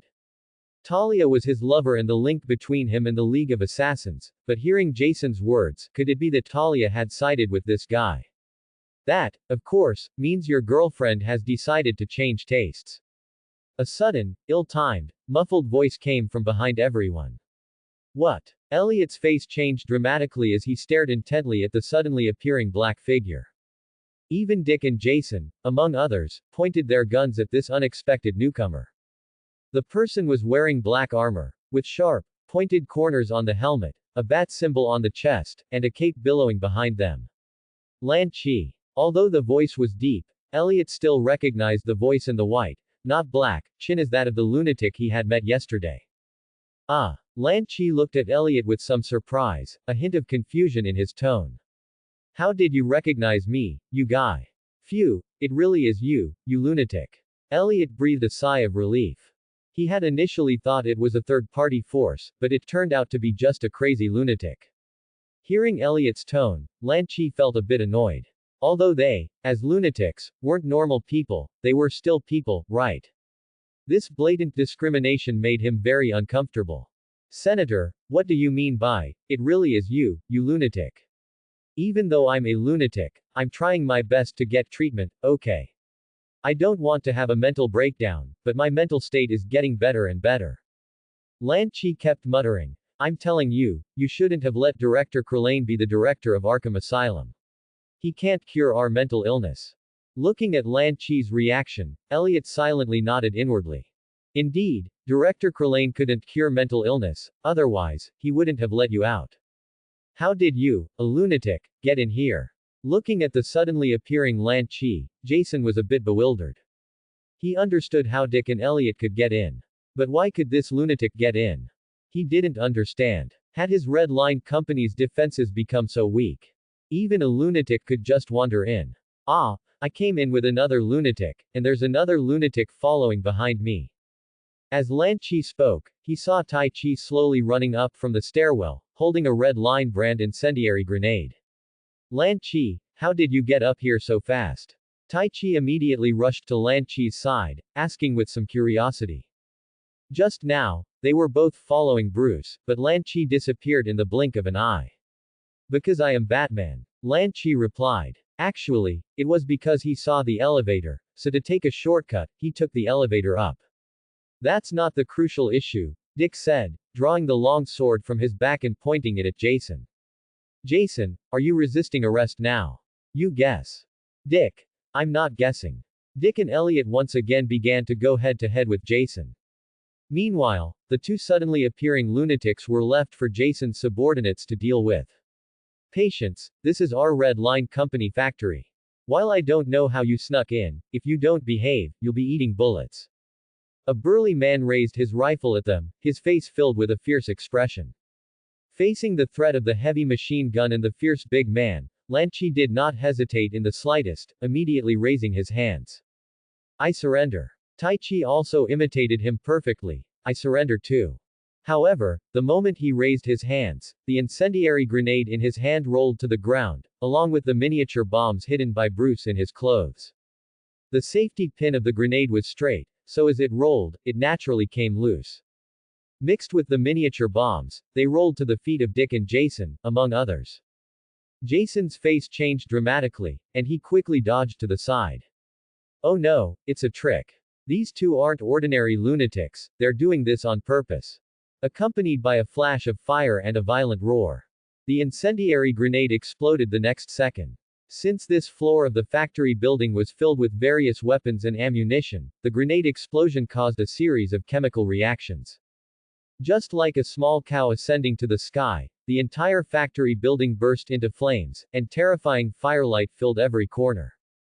Shit. Grab those two lunatics. Jason's face was gloomy. His factory building had been fine just a moment ago, but these two lunatics, who had no idea how they got in, blew up his factory as soon as they appeared. For Jason, this factory was the most important place for his Red Line company, yet it was ruined by two lunatics with a grenade. Wasn't this a form of NTR right in his face? At his command, several burly men, gripping guns, rushed towards Lan Chi and Tai Chi. Run, Tai Chi. Lan Chi was quick-witted, swiftly pulling Tai Chi to turn and run.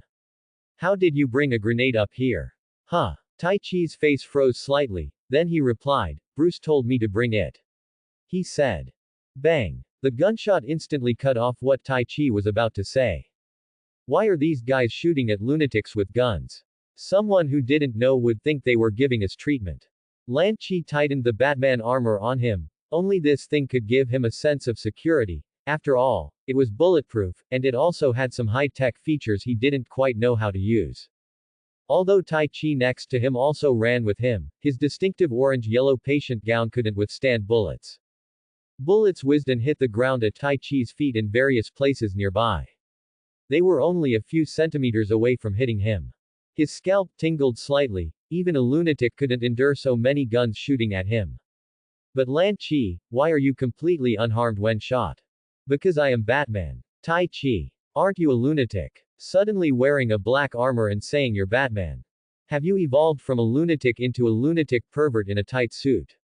Bang. Bang. Bang. Shit, why are these two lunatic fools running so fast? Because we are lunatics. If you also become a lunatic, you can run as fast as us. Amidst the hail of bullets, Lan Chi could even turn his head and tease the burly men behind him. Is this guy provoking us? I think this lunatic is teasing us even more. Sour radish fool. We're always the ones teasing others, and today we're being teased by a lunatic. Bang. Bang. Bang. Bullets flew madly forward. Even if the two lunatics were fast and lucky, they couldn't avoid being hit by the surging bullet stream. Lan Chi was fine, with the Batman armor to withstand the bullet shots, but Tai Chi was not so lucky. A bullet fiercely shot into his upper thigh, and a blood blossom immediately bloomed, a strong smell of blood lingering at their nostrils. Tai Chi, who had been running, suddenly stumbled, almost falling to the ground. Good brother, I will escape, and I will definitely avenge you then. Generally speaking, in this situation, one person would definitely try to take the other away, and the other would tell the first to escape. But Lan Chi skipped the pulling and dragging part and went straight to the point. However, these words made Tai Chi a bit confused. No, shouldn't you be taking me with you at this moment? Seeing Lan Chi actually preparing to abandon him and escape, he became anxious. Lan Chi, aren't we fellow patients who share life and death? Take me with you when you escape.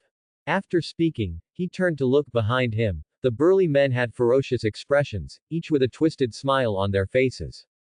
It was as if they could strip this lunatic naked and torture him severely the next second. Lan Chi, you're Mo. Before he could finish, Tai Chi felt someone embrace him, and in the blink of an eye, he was on top of a container. Tai Chi, what did you just say? A familiar voice came from beside his ear. Tai Chi's expression paused, and he blurted out, of course, it's that your mother is in good health, what else could I say? We are both patients, and I'm still waiting to be like you and be able to summon my parents. Very good, worthy of Tai Chi, able to adapt to circumstances. While the two were talking, a figure appeared before them at some unknown time. The danger from you two lunatics seems to be even greater than Jason's. Dick Grayson narrowed his eyes, looking at the two lunatics in front of him. Elliot had told him before that these two lunatics seemed to possess a terrifying hypnosis technique, so much so that even Tim was hypnotized into publicly insulting Gotham on the street.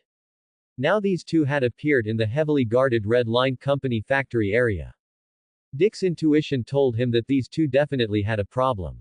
You are. Lan Chi looked at the guy in front of him, who was dressed even cooler than himself, with a puzzled expression. Golden armor, and golden owl-like glasses, it looked much cooler than his own dull black Batman armor. Gray Sun. Dick drew the long blade from behind him and swiftly rushed towards Lan Chi. He always felt that the armor on the other person had an inexplicable attraction to him. As if by wearing that suit, he could gain some kind of identity. However, just as he thought that, Lan Chi taught him a lesson with a direct elbow strike. Man. Why do I seem to hear a familiar voice? Lan Chi looked around in confusion, but did not see the shadowy figure.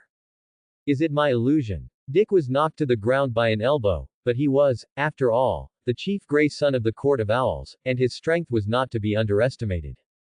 Just that. Man. Another deep, powerful male voice sounded. Lan Chi stared wide-eyed at his elbow. He was certain it wasn't an illusion. The voice had appeared incredibly clearly in his ear when he elbowed Dick. What was this? Was it another new bug? Hidden bug discovered. Power of the boss. Description. Every elbow strike gains the power and sound effect buff of the boss. Power of the boss. Looking at the words in front of him, Lan Chi was utterly bewildered. What the hell was this?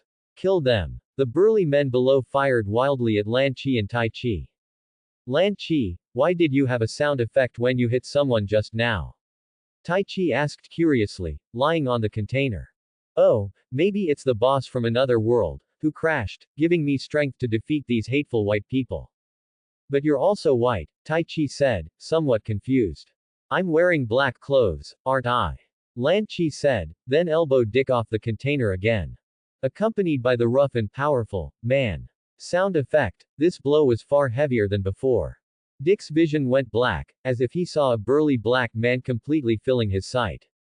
Just as the burly men were continuously shooting at the container, a figure wrapped in bandages, with a blood-colored bat symbol on his chest, suddenly darted out of the flames. Shit. What the hell is this? Jason aimed his pistol at the figure in front. As soon as this bandaged figure appeared, he instantly knocked down several of his employees. This is the person I saw on the rooftop before my plane crashed. Elliot, beside him, helped up Dick Grayson, the Gray Son, who had been elbowed down by Lan Chi, and stared at the figure in front with a grave expression. Director Krillane called him the Bat Demon of Arkham. Your elbow strike caused a strong emotional fluctuation in Dick Grayson, emotion value +10. Does this mean that even after discovering and using a hidden bug, I can still gain emotion value? Lan Chi suddenly felt that this somewhat abstract system, aside from being abstract, was actually quite good. It was just that he felt his mental state seemed a little too good. Could it be that his condition had worsened? Lan Chi's face showed a mix of emotions. As for a mental patient, the greatest wish was certainly to cure their mental illness. If someone said they didn't want to cure their illness, then that person's mental illness definitely hadn't gotten better. A mental patient who doesn't want to cure their mental illness is not a good mental patient. Tai Chi, do you want to cure your mental illness? No. Tai Chi shook his head like a rattle drum. It seems your treatment needs to be increased, and you can't stop taking your medicine. Lan Chi sighed. Compared to him, Tai Chi was clearly not a good mental patient. However, since he was his fellow patient, he would definitely help Tai Chi cure his mental illness. Of course, he also had to cure his own illness. To achieve this feat, even if it meant sleeping in Wayne Manor every day and dating beautiful women, he was willing. While the two were talking, several armed thugs surrounded them. Lan Chi, relying on the bulletproof function of the Batman armor, quickly approached these guys, raised his elbow, and struck their most vulnerable lower bodies. Accompanied by shouts of, man, and sounds of, crunch, most of them had already been dealt with by him and the Bat Demon. The Bat Demon fixed its gaze on Elliot and the newly awakened Dick, and the bloodthirsty glint made both of them tremble. Elliot, when all this is over, I have questions for you. Dick said through gritted teeth, then charged at the Bat Demon. Mimicking the mental patient from earlier, he struck the Bat Demon's abdomen with a powerful elbow blow. Although there was no man sound effect, the power was not to be underestimated. The immense force immediately sent the Bat Demon stumbling. This move is quite effective, Dick said, looking at the Bat Demon lying on the ground. Should we deal with this guy first? Jason, who was nearby, asked. Yes, this guy looks quite troublesome. Dick nodded. Don't tell this to. Before Dick could finish speaking, the Bat Demon suddenly rushed in front of the two, kicking Jason hard in the face while simultaneously slamming an elbow into Dick's chest. Jason held his guns aimed at the Bat Demon, and Dick drew his long blade, ready to swing it forward. However, man, A familiar sound effect came from behind him, accompanied by an elbow strike that landed heavily on his back. Ah, my back. Dick couldn't help but cry out in pain. Even though he was the chief Talon of the Court of Owls, it would still take some time for him to recover from this injury. However, being a well-trained Talon, Dick used the immense force from behind him to roll behind a cargo container, then disappeared from sight. Jason looked at the departing Dick, then at the two mental patients with perverted smiles and the expressionless bat demon in front of him.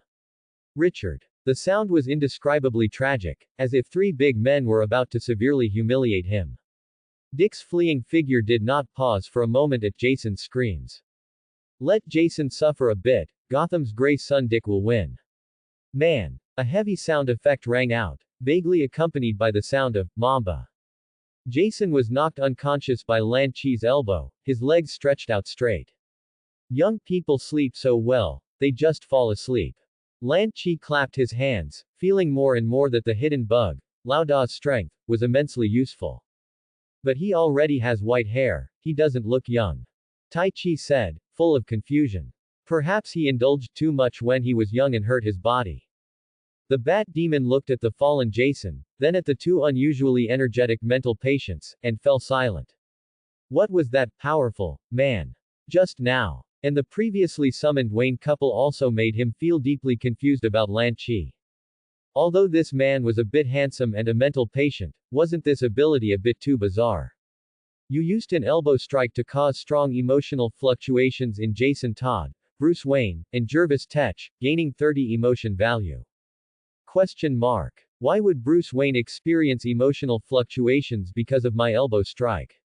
Lan Chi was full of questions, looking at the silent bat demon. So this guy was the introverted type.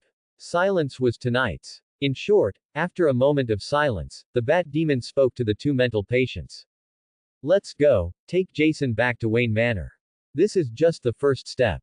Wayne Group and the city of Gotham will return to my hands. The two mental patients immediately nodded and lifted Jason, who was lying rigidly on the ground.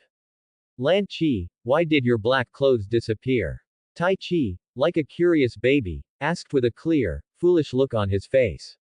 Although he possessed superb hypnotism that could make people high at any time, this hypnotism seemed to have no effect on Lan Chi. For no other reason than Lan Chi was too energetic and simply unaffected by his hypnosis. I put it away. Lan Chi said nonchalantly. Although it looked cool, the Batman armor was still a bit too perversely heavy for Lan Chi at the moment. He shouldn't have to bear such a tight thing at his age. So, after the crisis was resolved, Lan Chi put the Batman armor away. The orange patient gown from Arkham Asylum suits me better. The trio quickly took Jason to the dungeon of Wayne Manor. Entering the Wayne Manor dungeon for the first time, Lan Chi noticed many cages hanging there, like bird cages, but much larger. And what was confined inside were not birds, but people. Director Krillane, why are you here too? Lan Chi walked up to one of the cages, looking curiously at the man inside, who was wearing a white coat, trembling with fear. Bruce said this guy did some fear experiments on your fellow patients, so he locked him up here. Jack, standing next to him, explained. As the handyman at Arkham Asylum for over 10 years, Jack knew best how perverted this Krillane fellow was. For so many years, this guy had always been so perverted. Sometimes he felt this guy wasn't doing his job properly, completely dedicating himself to fear experiments. No, I think it's because he didn't cure our mental illnesses, not even Bruce's, which is why he's locked up here. Tai Chi stood in front of Director Krillane's cage and said. Krillane huddled in the cramped cage, trembling all over as he looked at the three abnormal men outside. The look in their eyes was like those people watching monkeys at the zoo, and most importantly, they had perverted expressions on their faces. Creepy and terrifying. Exactly, Director Krillane simply can't cure our mental illnesses. Lan Chi nodded in agreement. As a mental patient, the thing he wanted most was to cure his mental illness and make himself less energetic. Unfortunately, Krillane was a quack doctor and couldn't cure him at all. Urine Jervis Tech's and Jack Napier's perversion caused a strong emotional fluctuation in Jonathan Krillane, gaining 15 emotion value. Current emotion value has reached 100. Do you want to draw a bug skill? Yes. Without a second thought, Lan Chi began to draw bug skills. He also didn't know if a bug would appear when drawing the lottery. What if a bug appeared and swallowed all his emotional value? Although he was mentally ill, Lan Chi still valued his hard-earned emotional value. After all, every one of those 100 points of emotional value was earned through his hard work and diligence, they were the crystallization of his growth. As for what bug made him gain 15 emotional points, that wasn't important, being able to draw skills was enough. Almost the instant Lan Chi chose to draw, a golden, shimmering lottery wheel appeared before him. Like a cheap special effect, only the words in gold, red, blue, green, and white appeared on the lottery wheel. It was so stingy it didn't even add color. This made Lan Chi wonder if the system had a bug, or if the world had a bug. Looking at this situation, the golden bug should be the best, then red, followed by blue, green, and white. Lan Chi looked at the lottery wheel in front of him, his mouth slightly parted, his eyes wide, analyzing it meticulously. Jack and Tai Chi shook their heads when they saw Lan Chi giving Director Krillane a perverted smile. This guy's illness seemed to be getting worse and worse. Director Krillane, you quack, you've actually made Lan Chi's mental illness worse and worse. Tai Chi immediately cursed at the frightened Director Krillane. Lan Chi was his prison patient, and also a patient who could resist his hypnosis. In Tai Chi's heart, Lan Chi was already like his own brother. And Lan Chi had also taught him how to acquire the method of summoning others' parents. This made Tai Chi treat Lan Chi as if he were a blood brother. No matter what Lan Chi wanted to do, Tai Chi would support him, the main point being that he trusted his brother. However, Tai Chi, take off your pants. Lan Chi's voice suddenly rang in Tai Chi's ear. Why take off his pants? Tai Chi was full of questions, looking at Lan Chi with a, what do you want to do? expression. Even Jack showed a look of horror when he heard this. He repeatedly backed away, keeping his distance from these two mentally ill people, and his gaze towards Lan Chi was full of shock. No wonder Arnold and Tim did such things. So you, kid, are gay. Are you two thinking crooked? I'm not a Brit. Looking at the terrified Jack and the butt covering Tai Chi, Lan Chi repeatedly explained. I just want you to take off your pants and poke it once.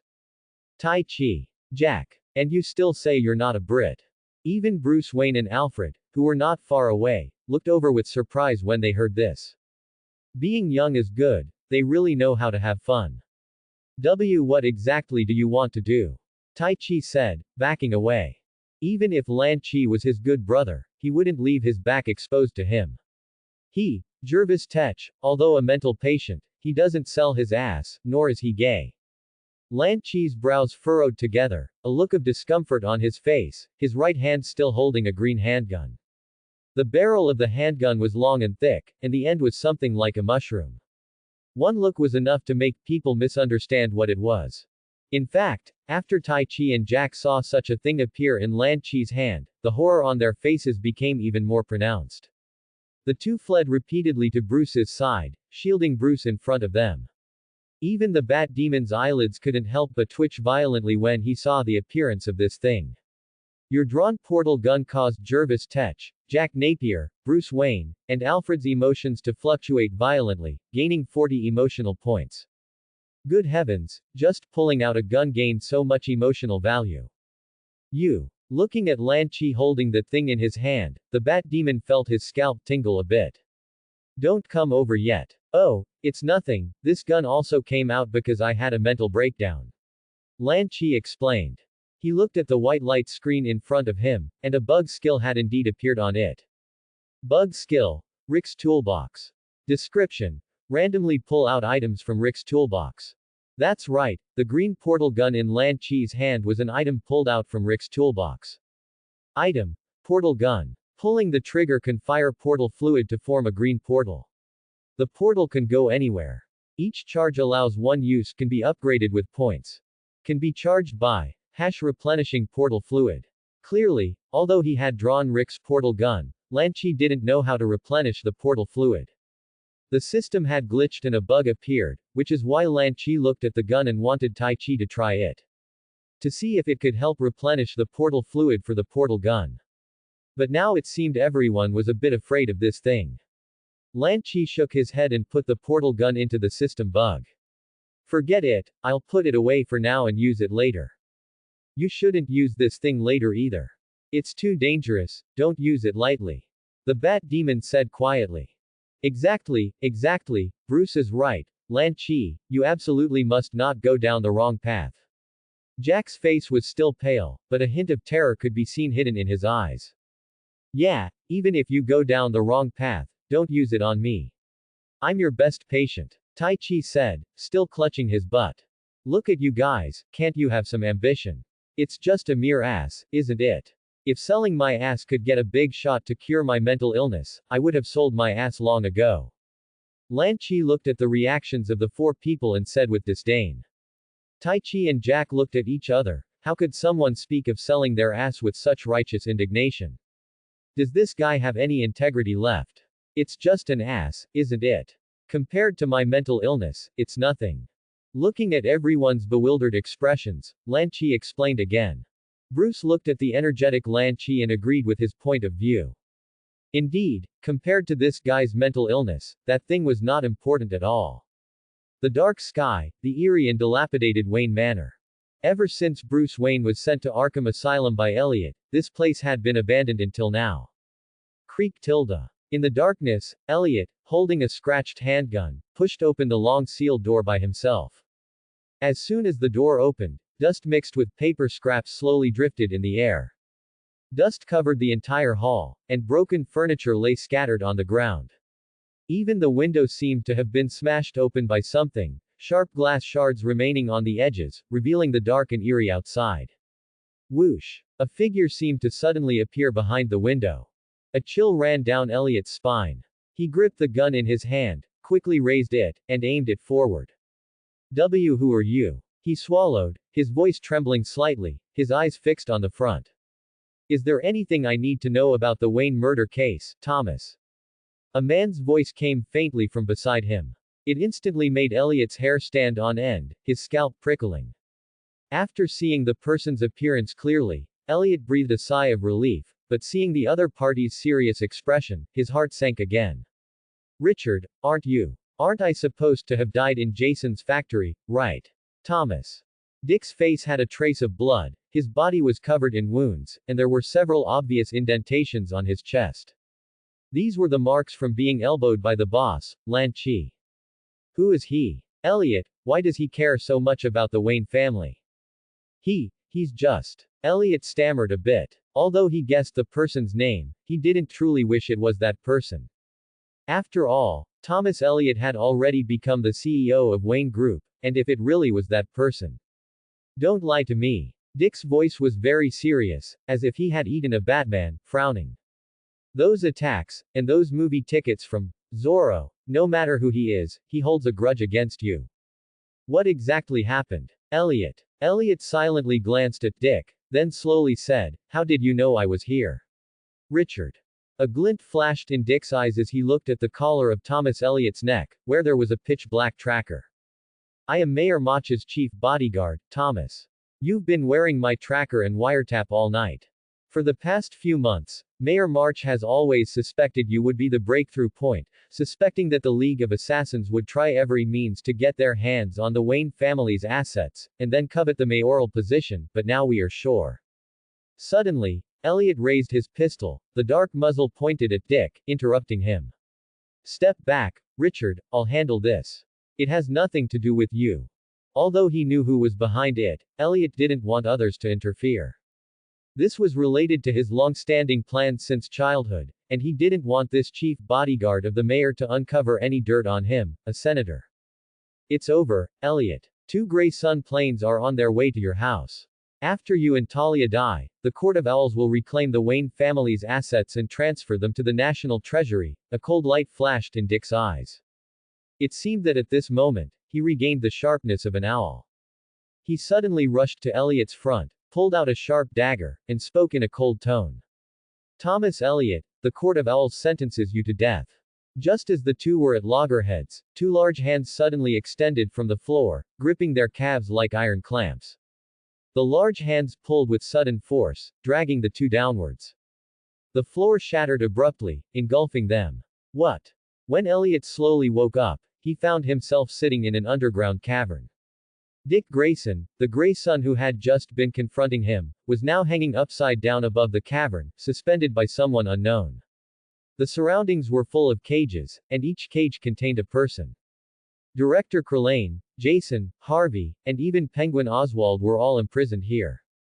Almost everyone who participated in the Gotham Celebrity program was held in these cages. And in the very center, there was an empty cage, and in front of the cage sat an old man with white hair. The old man was curled up, his hands resting on his knees, humming a song of unknown meaning. The bloody bat demon is above, coveting the corpse buried below. He knows the darkness of your heart, nowhere to hide, across the world. I recognize you. Elliot frowned, looking at the old man's appearance. The scene of the Wayne family from more than 10 years ago appeared in his mind. You are the Wayne family's butler, named Arnold. That's a madman's name. Al. Elliot frowned tightly, he couldn't recall the old man's name for a moment. This was understandable. After the Wayne couple's death and Bruce Wayne's adoption by the Elliot family, Wayne Manor had been abandoned for a long time. Naturally, no one remembered the Wayne family's former butler. It's Alfred, Senator. How can your memory be worse than ours, the madman? Exactly, exactly. If someone like him can become a senator, then couldn't I be mayor? Two ill-timed voices came from behind Elliot. Hearing these familiar voices, Elliot was instantly startled and quickly turned his head to look behind him. Indeed, the two men in orange patient gowns were standing behind him, their faces showing foolish, idiotic smiles, looking somewhat perverted. Tai Chi, Lan Chi. Elliot's face was somewhat unpredictable. Previously at Jason's factory, it was these two madmen who caused a huge mess. And now that he was at Wayne Manor, these two crazy madmen were still chasing him. What the hell was going on? Elliot's gaze fell on the cages around him. All the people inside were his acquaintances. Glamorous high society figures, yet now huddled in dark, cramped cages. Did you two do all this? Alfred, Tai Chi. Why am I not mentioned? Lan Chi pointed at himself, saying angrily. Was he looking down on him, a madman? Even Tai Chi was included, but not him. Me. Alfred chuckled self-mockingly. I am merely a humble servant, a butler serving the Wayne family, nothing more. But the Wayne family is all dead. Elliot's face was somewhat grim. Who said their family is all dead? Isn't there still an orphan left? Lan Chi said suddenly. The bat demon, who was about to emerge, silently glanced at him, but then thought about how the other party could summon his parents. Never mind, with that guy's ability, he wasn't really an orphan. And seeing the bat demon, wrapped in bandages, appear before him, Elliot's heart instantly froze, followed by panic. No. Don't come any closer. Tommy, I know what you did. A muffled voice came from Bruce's mouth, making it feel somewhat oppressive. Elliot kept pulling the trigger, firing his gun at the bat demon. But he didn't hit the target once, all his bullets went wide, perhaps because he was trembling from too much fear. Years ago, you promised your family driver that if he killed your parents, you would give him benefits, but he messed up. Wait, did that driver mess up and then kill your parents instead? Lan Chi asked with a strange expression. Bruce. This guy always brings up sensitive topics. A voice filled with suppressed anger came from behind him, making Elliot tremble. This was the thing he least wanted to recall. He hired someone to kill his own parents, but they accidentally killed Bruce Wayne's parents in the alley. Who are you? Elliot slumped to the ground, his face filled with terror. The bat demon's voice was faint, piercing Elliot's heart like a sharp sword. Who else could it be? In that alley, everyone besides us died. The Wayne couple in the alley, the Elliot couple who were run over and killed on the road a few years later. The bat demon's low voice, like a devil's judgment, echoed in Elliot's ears, making him tremble slightly. And that driver, while hiding in his cell awaiting trial for his crime, was suddenly killed. Even the good police officer Gordon, who received the call, died. Listening to the bat demon recount his past actions, Elliot completely panicked. Could this guy really be that person? But that's impossible. He saw his body with his own eyes, the body was clearly lying right in front of him, so why? Tisk tisk tisk, this guy is a ruthless one, he even killed his own parents. He's more like a psychopath than us. Lan Chi stood not far away, marveling at the trembling Elliot. This guy, He wondered which Gotham orphan he was, actually hired people to directly kill his own parents. If he were to summon Elliot's parents, the scene would definitely be spectacular. How would the Elliot couple react if they knew their own son hired someone to kill them? Hiss. Just thinking about it is exciting. You're not Bruce. Elliot roared in despair, his face twisted. Oh really? The Bat Demon's lips curled into a smile, his expression unbridled, revealing a crazed grin and sharp, pale teeth. Many years ago, when your parents adopted me, your mother said, these two boys will become true brothers. When I told this story to director Krillane, guess what his reaction was? He laughed. The more the Bat Demon spoke, the more unrestrained and insane the smile on his face became. He laughed so hard he bent over backward, he couldn't even close his mouth. How could we possibly become brothers, Tommy? It's laughable that I actually thought you were my brother. Looking at Bruce Wayne, whose smile was becoming more and more like that of a psychotic pervert, Tai Chi poked Lan Chi's arm. He still says he's not a psychopath. What normal person would laugh like that? Lan Chi waved his hand, signaling Tai Chi not to panic too much. It's fine, this is just a minor illness. As long as his parents appear, it'll be fine. Watch me. Summon parents. Come out, Wayne couple. Accompanied by a streak of light, the Wayne couple suddenly reappeared before Bruce Wayne and Thomas Elliot. Seeing the crazed, psychotic smile on their son's face, the Wayne couple, who had originally wanted to say something, immediately couldn't hold back. Could it be that their son had truly gone astray all these years? No, they didn't educate him well before, now they need to educate him more. Thinking this, Thomas Wayne and Martha Wayne immediately picked up their shoes and walked towards the Bat Demon. Bruce Wayne. How could he be caught by his parents just after trying to act cool? Seeing Thomas Wayne and Martha Wayne, who were hitting him with their shoes and muttering about, not educating him well before, now educating him, the Bat Demon could no longer maintain the crazed expression on his face. Dad, Mom, I'm avenging you. A low voice came from the man's mouth. It's fine, anyway, you're already dead, there aren't many chances to educate you, so let's educate you first. Thomas Wayne slapped him again, directly on Bruce's forehead. Let you not learn well all these years, let you not learn well. Elliot stared blankly at the suddenly appearing Wayne couple. He couldn't help but widen his eyes, as if he had seen the dead come back to life, his face full of disbelief. No, can someone explain to him why the Wayne couple, who had been dead for more than 10 years, suddenly appeared before him? Wait, this seems like an opportunity to escape. The Wayne couple you summoned caused strong emotional fluctuations in Bruce Wayne, Thomas Elliot, and Alfred Pennyworth, gaining 30 emotion points. Do you want to upgrade the bug skill, Summon Parents?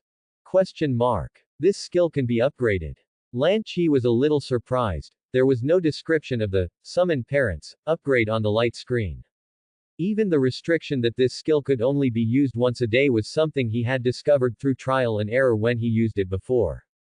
Could it be that he encountered another bug? Lan Chi, is that guy trying to escape? Tai Chi instantly saw through Elliot's little scheme. Although he was a psychopath, he wasn't an ordinary psychopath. Tai Chi, who was proficient in hypnosis, could tell what someone was thinking just by their facial expressions. Not to mention Elliot had already made substantive movements. While Bruce was being lectured by the Wayne couple, Elliot took off running towards the outside. Everything that happened was too horrifying. Elliot's face was slightly pale, and cold sweat dripped constantly from his forehead. Not only did Bruce, whom he thought was dead, stand before him again, but even the Wayne couple, who had died in the alley more than 10 years ago, had also come back to life. What in God's name is going on, that even the dead can be resurrected? However, just as he was fleeing in a hurry, a voice suddenly came to his ear. Revive Thomas Elliot's parents.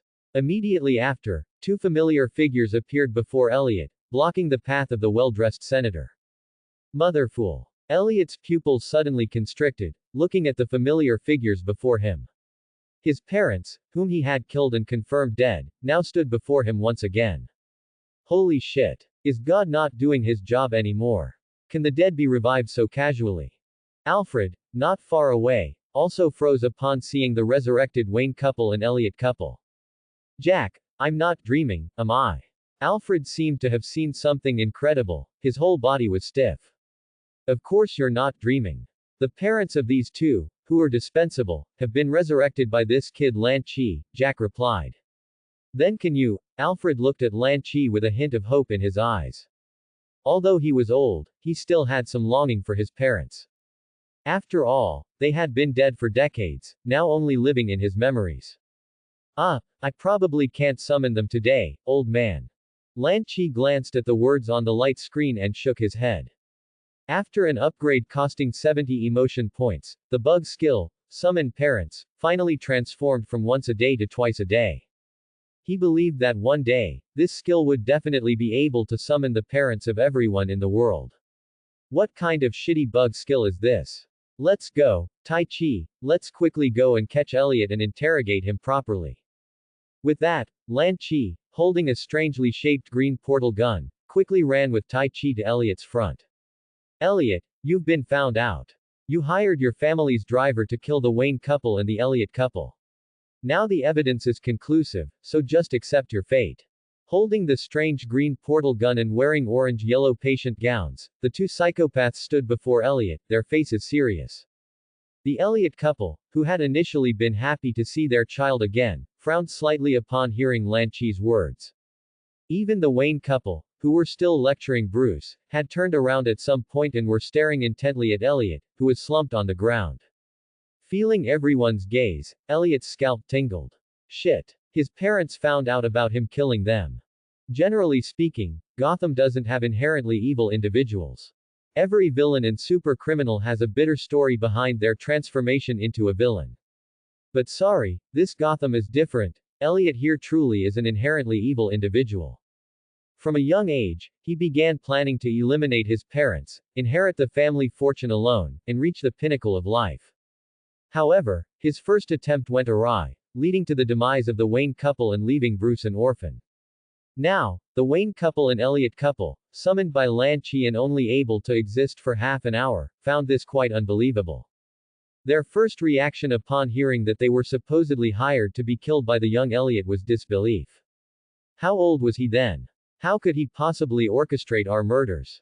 Thomas Wayne asked, looking at Elliot, who was slumped on the ground, sweating profusely. But I've already gathered all the evidence. It was him, at 8 years old, who hired their family driver to kill all of you, Bruce interjected coldly from the side. That's right, for Elliot to have such a wolf's ambition at such a young age is truly unbelievable. Staring at Elliot, who was slumped on the ground, Jack's lips curled into a chilling smile, revealing his pale teeth. The Elliot couple and Wayne couple exchanged glances. Although they didn't know who had killed them, it was now clear that everything pointed to Thomas Elliot, who was before them. It seemed their son had already been corrupted in his youth. No, we must educate this kid, or he'll still cause even greater trouble. Without hesitation, the Elliot couple, with zero-frame startup, picked up their shoes and lashed out at Elliot's face. Elliot had intended to argue, but a massive slap directly blocked his words, trapping them in his stomach. Let you hire murderers, let you kill people, shit. How dare you even run over your own parents? You're no longer human. Anyway, you're all dead, just summoned by someone. The matters of the living are left to us. Lan Chi held a green portal gun in his hand, a mysterious smile on his face, which made Elliot feel a slight pain in his backside. Bruce looked at the gun that made men tremble, opened his mouth, but ultimately didn't ask Lan Chi to spare Elliot. After all, this detestable fellow had taken everything from him. His parents, his Wayne group, and his freedom for over a decade. His life had been ruined by the other party, and he hated Elliot. Alright, since you've found the evidence, then you should resolve it yourselves. After discussing for a while with the Wayne couple, Roger Elliot held a shoe, looked at his son trembling on the ground, and sighed. What a misfortune for the family, to produce such a fooled thing. Shit. The more he thought, the angrier he got. He slapped Elliot's face with another shoe, this unfilial son. If only he had known this would happen, he should have shot Elliot on the wall. You're all fake. The dead can't be resurrected. Elliot, his face beaten into a pig's head, looked incredulously at the people who appeared before him. He had clearly seen them die. How could they appear before him again? The world isn't a program, how could such a massive bug occur? The Elliot couple you summoned caused a drastic emotional fluctuation in Thomas Elliot, gaining 10 emotion points. Lan Chi's perverted smile grew more and more unrestrained, and even the portal gun in his hand began to vibrate at a high frequency. However, because there was no portal fluid, he couldn't open a portal. After tying Elliot to a rack, Bruce recounted the events of these past years to the Wayne couple. He enjoyed the rare time of not being an orphan. And the Elliot couple looked enviously at their family of 3. Lan Chi really wanted to try how to replenish Rick's portal gun with portal fluid. But Jack, Alfred, and Bruce couldn't bear such a cruel sight. Even Lan Chi himself, thinking carefully, found it somewhat disgusting. But this matter didn't necessarily have to be done by him alone. He still had good fellow patients. Tai Chi. He held the green portal gun and asked Tai Chi beside him. Tai Chi still clutched his backside, looking at him with terror. Lan Chi, didn't we agree not to use it on me? You scoundrel who deceives the feelings of fellow patients. I wouldn't do such a thing even if I died. I meant for you to use this to torture Elliot, but you look a bit. Do it. This is exactly the kind of thing to do. Tai Chi quickly took the strangely styled green portal gun from Lan Chi's hand. The barrel was cold and hard, even shimmering with a metallic luster. It clearly looked like a tool for tormenting people. Very good. Lan Chi walked up to Elliot, who was bound and struggling. He felt his mental illness was getting worse and worse, and he was impatiently eager to see that scene. It was all Director Kralane's fault for making his illness worse. Senator Elliot, do you know any highly skilled psychiatrists? What are you 2 lunatics going to do to me? Elliot glanced at Tai Chi and the green toy in his hand, and his sphincter immediately tightened. Nothing, it's just that Director Kralane's medical skills are too poor, he can't even cure our mental illness. We just want to cure our mental illness. Tai Chi nodded. That's right, we're both pitiful and helpless mental patients. Senator, you'd best recommend a reliable doctor to us. Harleen Quinzel. Elliot quickly blurted out a name. She's the best psychologist, she can definitely cure your mental illness. After getting the answer he wanted, Lan Chi nodded and waved his hand. Go. Tai Chi, quickly show off your 18 martial arts to make Mr. Elliot happy.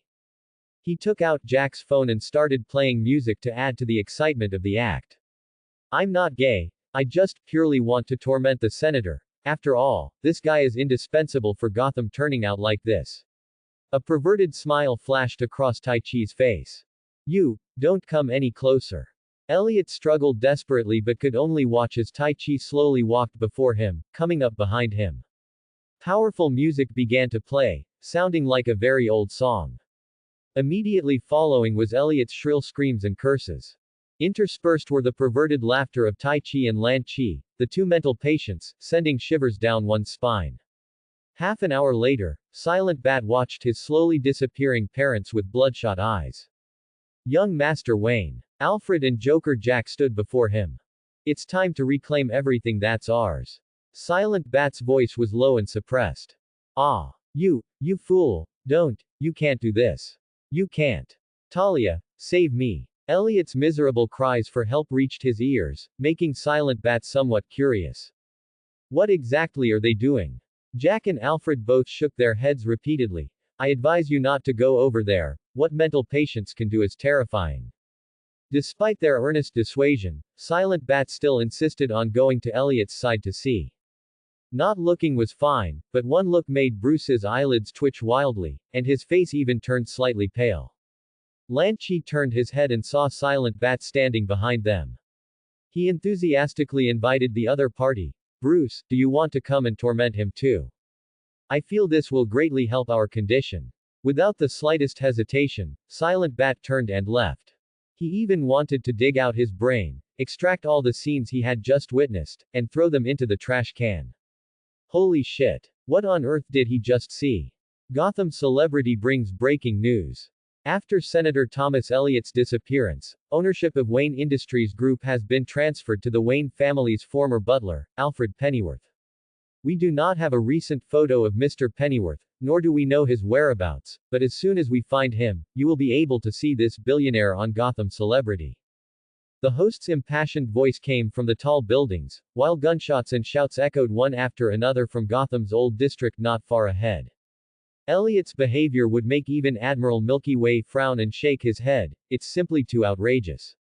Lan Chi and Tai Chi carefully walked down the street towards the old district, both with bulging waistbands, each carrying a Glock 17 pistol. I'm telling you, Tai Chi, Bruce is already terminally ill. I know, mentally ill people generally don't admit they're mentally ill. He's not self-aware like us. Tai Chi nodded earnestly. The host's voice from the tall building once again reached their ears. There's other explosive news. The beautiful Talia was seen traveling hand in hand with Gotham City Mayor Lincoln March. We speculate Talia might pursue the handsome and charming old Gotham Black Flag, Jason Todd, but the disappearance of Gotham's elites also took Mr. Todd. Where do you think Dr. Harleen is? Lan Chi asked as he walked. Arkham Asylum. Tai Chi thought carefully. Arkham Asylum is the only mental hospital in all of Gotham. Perhaps this highly skilled doctor would be there. Da. Bullets continuously struck the ground, creating several craters and raising a cloud of dust. A group of angry rioters held up large rectangular blue signs. They read, "Justice for Jim Gordon. Is that old man dead already?" Lan Chi looked curiously at the signs in the hands of the rioters ahead. He had originally thought that this Gotham had a bug, which led to most people having confused identities. But he didn't expect that old man, the police officer, would also be dead. He recalled the scene in the Wayne Manor Batcave and the words Silent Bat said to Elliot. Perhaps this world was meant to be this way. Bang! Bang! The dull thud of fists on flesh and gunshots echoed one after another. A shield marked GSF flew to Lan Chi's feet, scraping against the concrete ground with a rustling sound. Has Gotham always been like this? Lan Chi asked curiously. He had already encountered 3 instances of rioters clashing with security forces. It didn't seem to be like this before. Tai Chi scratched his head. He had entered Arkham Asylum during middle school. Although Gotham was chaotic before, it wasn't like this. However, ever since Gordon died, the wealth gap in places like the Old District and the Diamond District has grown wider and wider, and these kinds of incidents have become frequent. As Tai Chi continued to tell Lan Chi about various things, the rioters and security guards ahead punched and kicked each other in the face. The rioters and guards wrestled together, even discarding their firearms, just like hoodlums fighting in an alley. Blood gushed from countless mouths as if it were free, and the strong smell of blood filled the entire street. After hearing Tai Chi's explanation, Lan Chi's expression became even more peculiar. Is this Gotham's current custom then? Civilians fighting each other. Even though the security guards and rioters were fighting amongst themselves, Lan Chi and Tai Chi didn't want to get involved. They were pitiful mental patients, only wanting to cure their mental illness. However, I don't want to be cured. If I'm cured, I won't be able to see my parents. Tai Chi said. Lan Chi looked at Tai Chi with surprise. Didn't you say yesterday that you wanted to cure your mental illness? Why don't you want to today? Hearing this, Tai Chi got angry. Isn't it because the method you, Lan Chi, said was useless for me? Last night, I even climbed up Wayne Tower and tried your method several times. I was almost dehydrated, but nothing happened. That's because your illness is too mild. Lan Chi replied seriously. If you were like me, getting more energetic every day, and not getting weak even if you masturbated daily, you'd eventually be able to conjure your parents. Hey! Tai Chi suddenly had a flash of inspiration. Aren't you right next to me? I can just have you help me conjure them. Tai Chi, you're a fooled sweet beat. Lan Chi couldn't help but find Tai Chi's idea brilliant. It wasn't necessary for Tai Chi to get sicker, he could have the terminally ill him summon them for Tai Chi. But isn't it too dangerous here? Lan Chi glanced at the rioters and guards still brawling around them. Then should we go back to Arkham Asylum to summon them? Tai Chi, who had come to his senses, suggested. Good idea. We can also go to the asylum to find Dr. Harleen. The 2 mental patients left as soon as they decided, displaying a strong execution ability that would even surprise Silent Bat. At this moment, the mentally ill pervert in a bandage suit stood atop a tall building, gazing down at the 2 mental patients in orange-yellow asylum uniforms below. Why do you think those 2 escaped from Wayne Manor? A low voice came from his mouth, entering Jack, who was laughing beside him. Jack was watching the scene of rioters and security forces fighting below, just catching sight of two familiar figures, when he heard Silent Bat's words. Ah, I'm not mentally ill, so I don't understand the thoughts of mentally ill people. If I knew what mentally ill people thought, wouldn't I become mentally ill too? Silent Bat didn't reply to him, only silently gazing towards Lan Chi and their destination, which was the eerie and terrifying Arkham Asylum. I think they must be going to Arkham Asylum to find someone, he said to himself. Jack looked at Silent Bat in surprise, finding no trace of deduction on his bandaged face, only guesses based purely on intuition. You've been locked in Arkham for so many years, and you still say you're not mentally ill. How could someone who isn't mentally ill know what mentally ill people think? Even a dog wouldn't believe it. Like most of Gotham, this Gotham's Arkham Asylum primarily housed mentally ill individuals. Secondly, there were mentally ill criminals.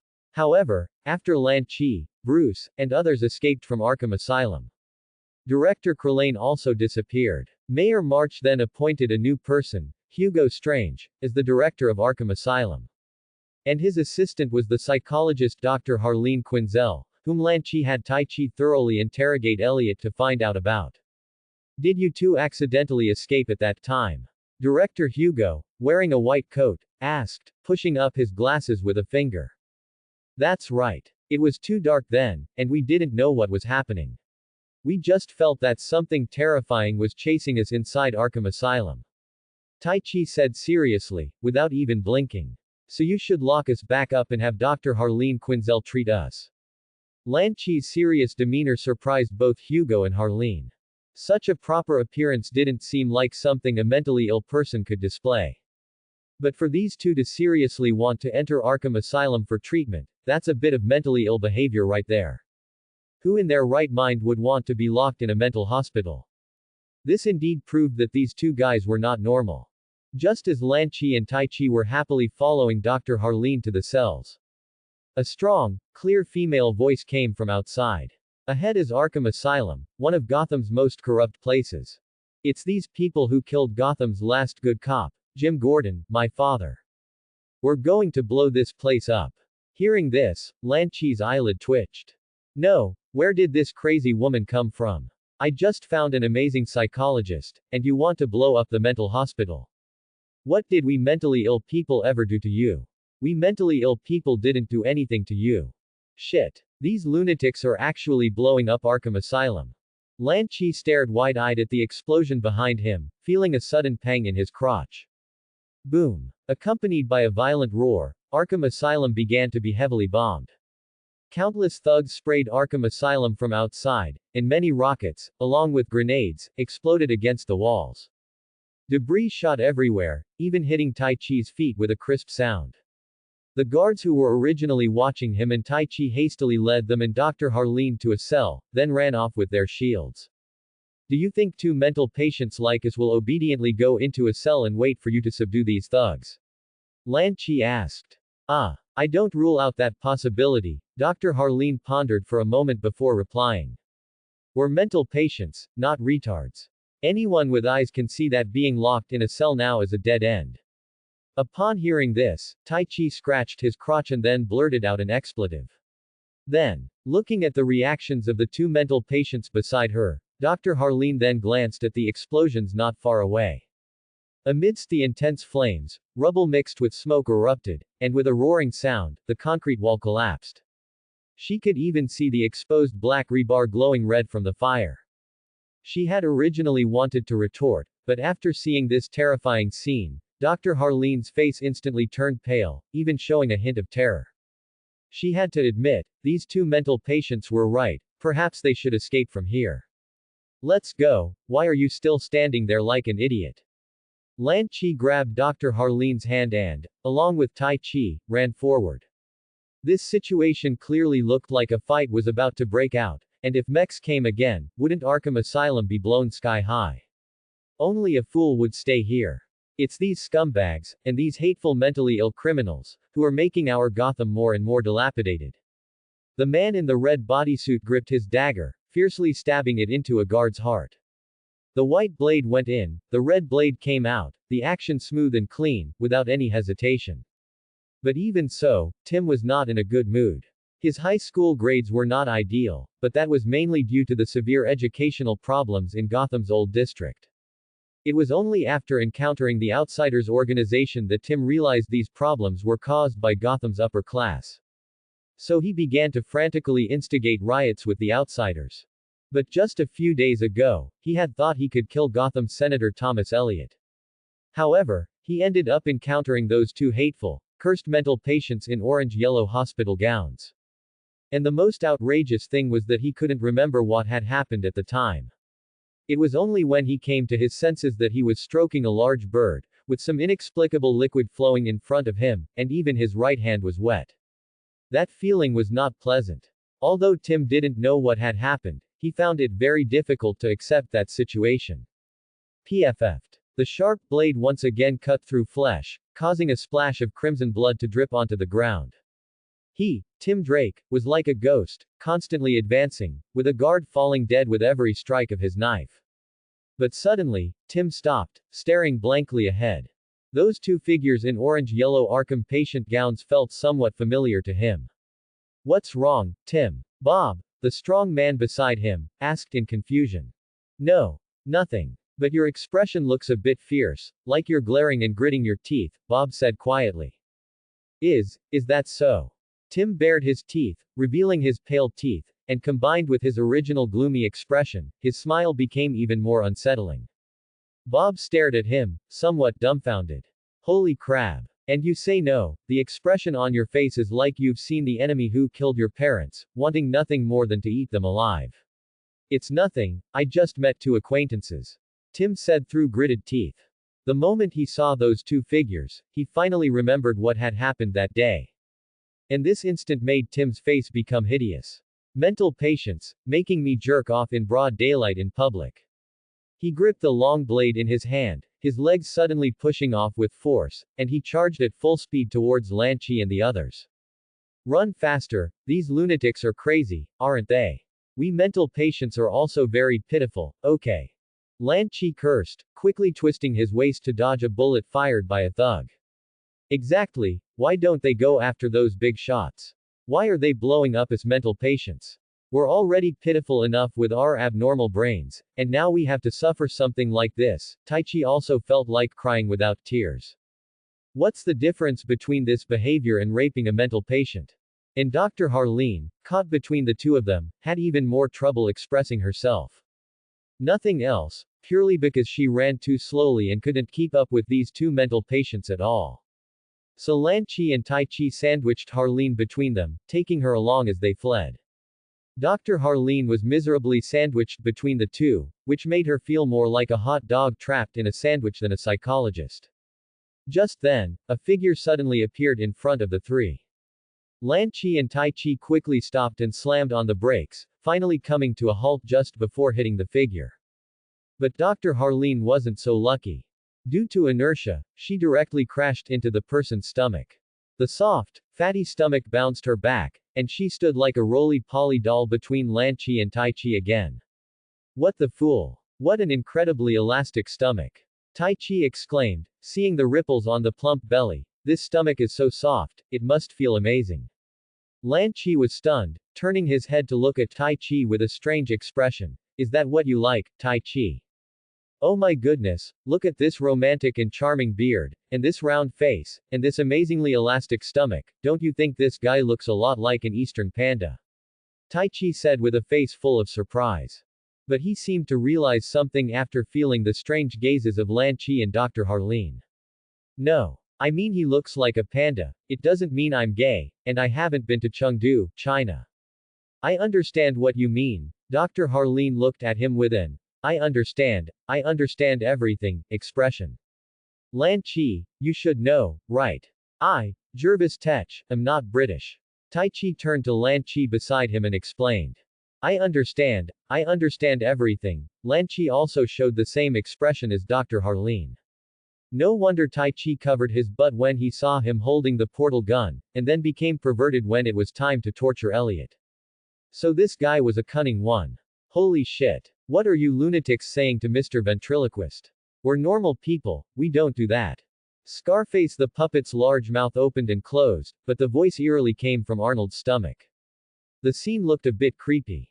Look, Dr. Harlene's eyes widened at the sight, her face filled with shock. She had originally thought this pot-bellied old man in Arkham Asylum patient clothes was a simple-minded mental patient. But now, it seemed this patient also suffered from dissociative identity disorder. Oh, my God, this guy is just too pathetic. He certainly is pitiful. Not only is he a mental patient, but he's also been targeted by another mental patient, Lanchi said quietly from the side. I told you, I'm not gay, I just. Tai Chi kept trying to explain. But Lanchi and Dr. Harlene completely disbelieved him. After all, how could a cunning one expose the fact that he was an Englishman? All right, you guys, hurry back to your cells. As ventriloquist Arnold spoke, he raised a pistol, its dark muzzle aimed at Tai Chi, who had just been explaining himself. No, man, what time is it now? You're still making us go back to that fool cell. Tai Chi glanced at the scene behind him. A Molotov cocktail had just been thrown into his cell, flames constantly erupting and burning all of his belongings. The flames seemed to dance in the cell, like joyful children. He immediately couldn't hold back. Look, a Molotov cocktail was just thrown into my cell. That place is burning like hell right now, how am I supposed to go in? I don't care about any of that. I'm just a security guard. Don't make things difficult for me, Arnold said, raising his gun. Unlike the weak ventriloquist Arnold in Lanchi's memory, this Gotham ventriloquist Arnold's personality was clearly different. Tai Chi, why don't you just listen to this guy and go back to that fool cell? I'll take Dr. Harlene and leave. Lanchi patted his chest, saying earnestly, from now on, if I have meat to eat, I'll have soup to drink. Tai Chi was stunned when he heard this. What about me? You stay in the cell. Dr. Harlene will help me wash dishes. Tai Chi. So you're just trying to abandon your fellow patient and run off with Dr. Harlene alone, huh? How can you, Lanchi, enjoy such a good thing all by yourself? Lanchi, listen to me, the world of treatment is very deep, you can't handle it. Give Dr. Harlene to me, you go into the ward, I can handle it. Lanchi looked at Tai Chi with pity. Tai Chi, we used to be the best of patients, why is there now such a sad, thick barrier between us? Shut up, you two fool mental patients. Scarface the puppet cursed loudly. He really couldn't stand these two mental patients bickering back and forth here. After locking these two mental patients up, he still had to deal with the rioters. There was no time to waste here. Dr. Harlene, please lock these two mental patients in the cell. Arnold pointed the gun at Dr. Harlene, his face serious and trusting as he spoke. He still had great respect for psychiatrists. After all, he had psychological problems before and found a psychologist, who then gave him this Scarface puppet. And the personality that emerged later was closely related to this Scarface. The Scarface puppet also kept moving, chattering incessantly. That's right, you two fool mental patients. However, a sharp blade suddenly tore through the air, then fiercely cut off the head of the Scarface puppet. Killing puppets with a blood-stained long knife was as simple as eating and drinking. But Tim Drake stomped his foot in annoyance. Shit. I cut it crooked. Arnold's face changed drastically. He looked at Scarface's head rolling on the ground with the wind, then at the headless puppet in his hand. His pupils suddenly constricted, as if he had seen something unimaginable. His lion-like eyes suddenly became distraught, and he let out a piercing shriek. No. Mr. Scarface. Without Mr. Scarface, how could he deal with these dangerous mental patients and rioters? He had to pick up Mr. Scarface's head, he absolutely had to pick it up. However, just as his gaze was entirely focused on the puppet's head, a foot suddenly stomped it flat. And the owner of this foot was none other than Lanchi. No. My Mr. Scarface. Arnold's face turned red, and he shrieked, his voice trembling. Watching Lanchi continuously crush the puppet's head with his foot, the ventriloquist immediately threw himself to the ground as if his parents had all died, hugging the pile of shredded cloth mixed with cotton. Woo woo woo. Mr. Scarface, how can I live without you? Woo woo woo woo woo. Well, that cry really felt as tragic and mournful as if his parents had died. Lanchi, isn't what you're doing a bit too much? Tai Chi looked at Arnold, who had fallen to the ground, and suddenly realized that this guy seemed to be their fellow patient too. He didn't mean anything else by saying this, it was purely out of a sense of familiarity upon seeing a fellow patient. After all, with so many people in Gotham, only you and I are mentally ill. Isn't this a kind of fate? Don't I have something better? Lan Chi dodged Tim's long blade by twisting his waist, then pulled out an Ultraman puppet from who knows where, just as big as the Scarface puppet. With its red, blue, and silver color scheme, plus that impossibly handsome profile. It was clearly the most cunning one. Yes, it was him. Ultraman great. Where did you get this puppet?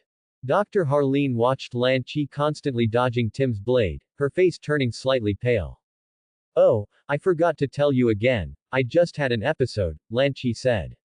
Just now, when Tim cut off Scarface the puppet's head, Lan Chi saw an Ultraman puppet appear on that head, one that glowed with golden light. And Tai Chi hadn't seen it either, meaning only he could see it. Clearly, he was having another episode. Woo woo woo woo woo. Arnold knelt on the ground, his body trembling, making it seem as if Tai Chi had done something outrageous to him. Man. With the powerful force of the prison boss, Lan Chi elbowed Tim, making him stumble. Then he turned his head and slapped Arnold across the face. Get up. Arnold was dazed by the slap, then saw an Ultraman puppet, as big as Mr. Scarface, appear before him. Try the new puppet, it's much better than the old one. What about the old one? Tai Chi asked from the side. Send the old one to be reincarnated. Pooh. Burn the old one. Lan Chi snatched the headless puppet from Arnold's hand, then cruelly slapped it twice in front of Arnold's eyes. He then threw the headless puppet into the sea of fire. The raging flames instantly burned it to ashes. Arnold watched, somewhat dazed, as Mr. Scarface's remains were cremated. He suffered from severe dissociative identity disorder, and in this Gotham, the personalities he created were all extremely righteous partners. And now, his Mr. Scarface had been completely destroyed. In a short time, as long as he found a puppet to put on his hand, it could transform into a new personality to uphold Gotham's justice with him. But unfortunately, his hands were empty, and his face was twisted, clearly about to have an episode. But before he could have an episode, an Ultraman puppet appeared in his hand. Immediately after, another voice emerged from his stomach. Cha. Thanks for watching.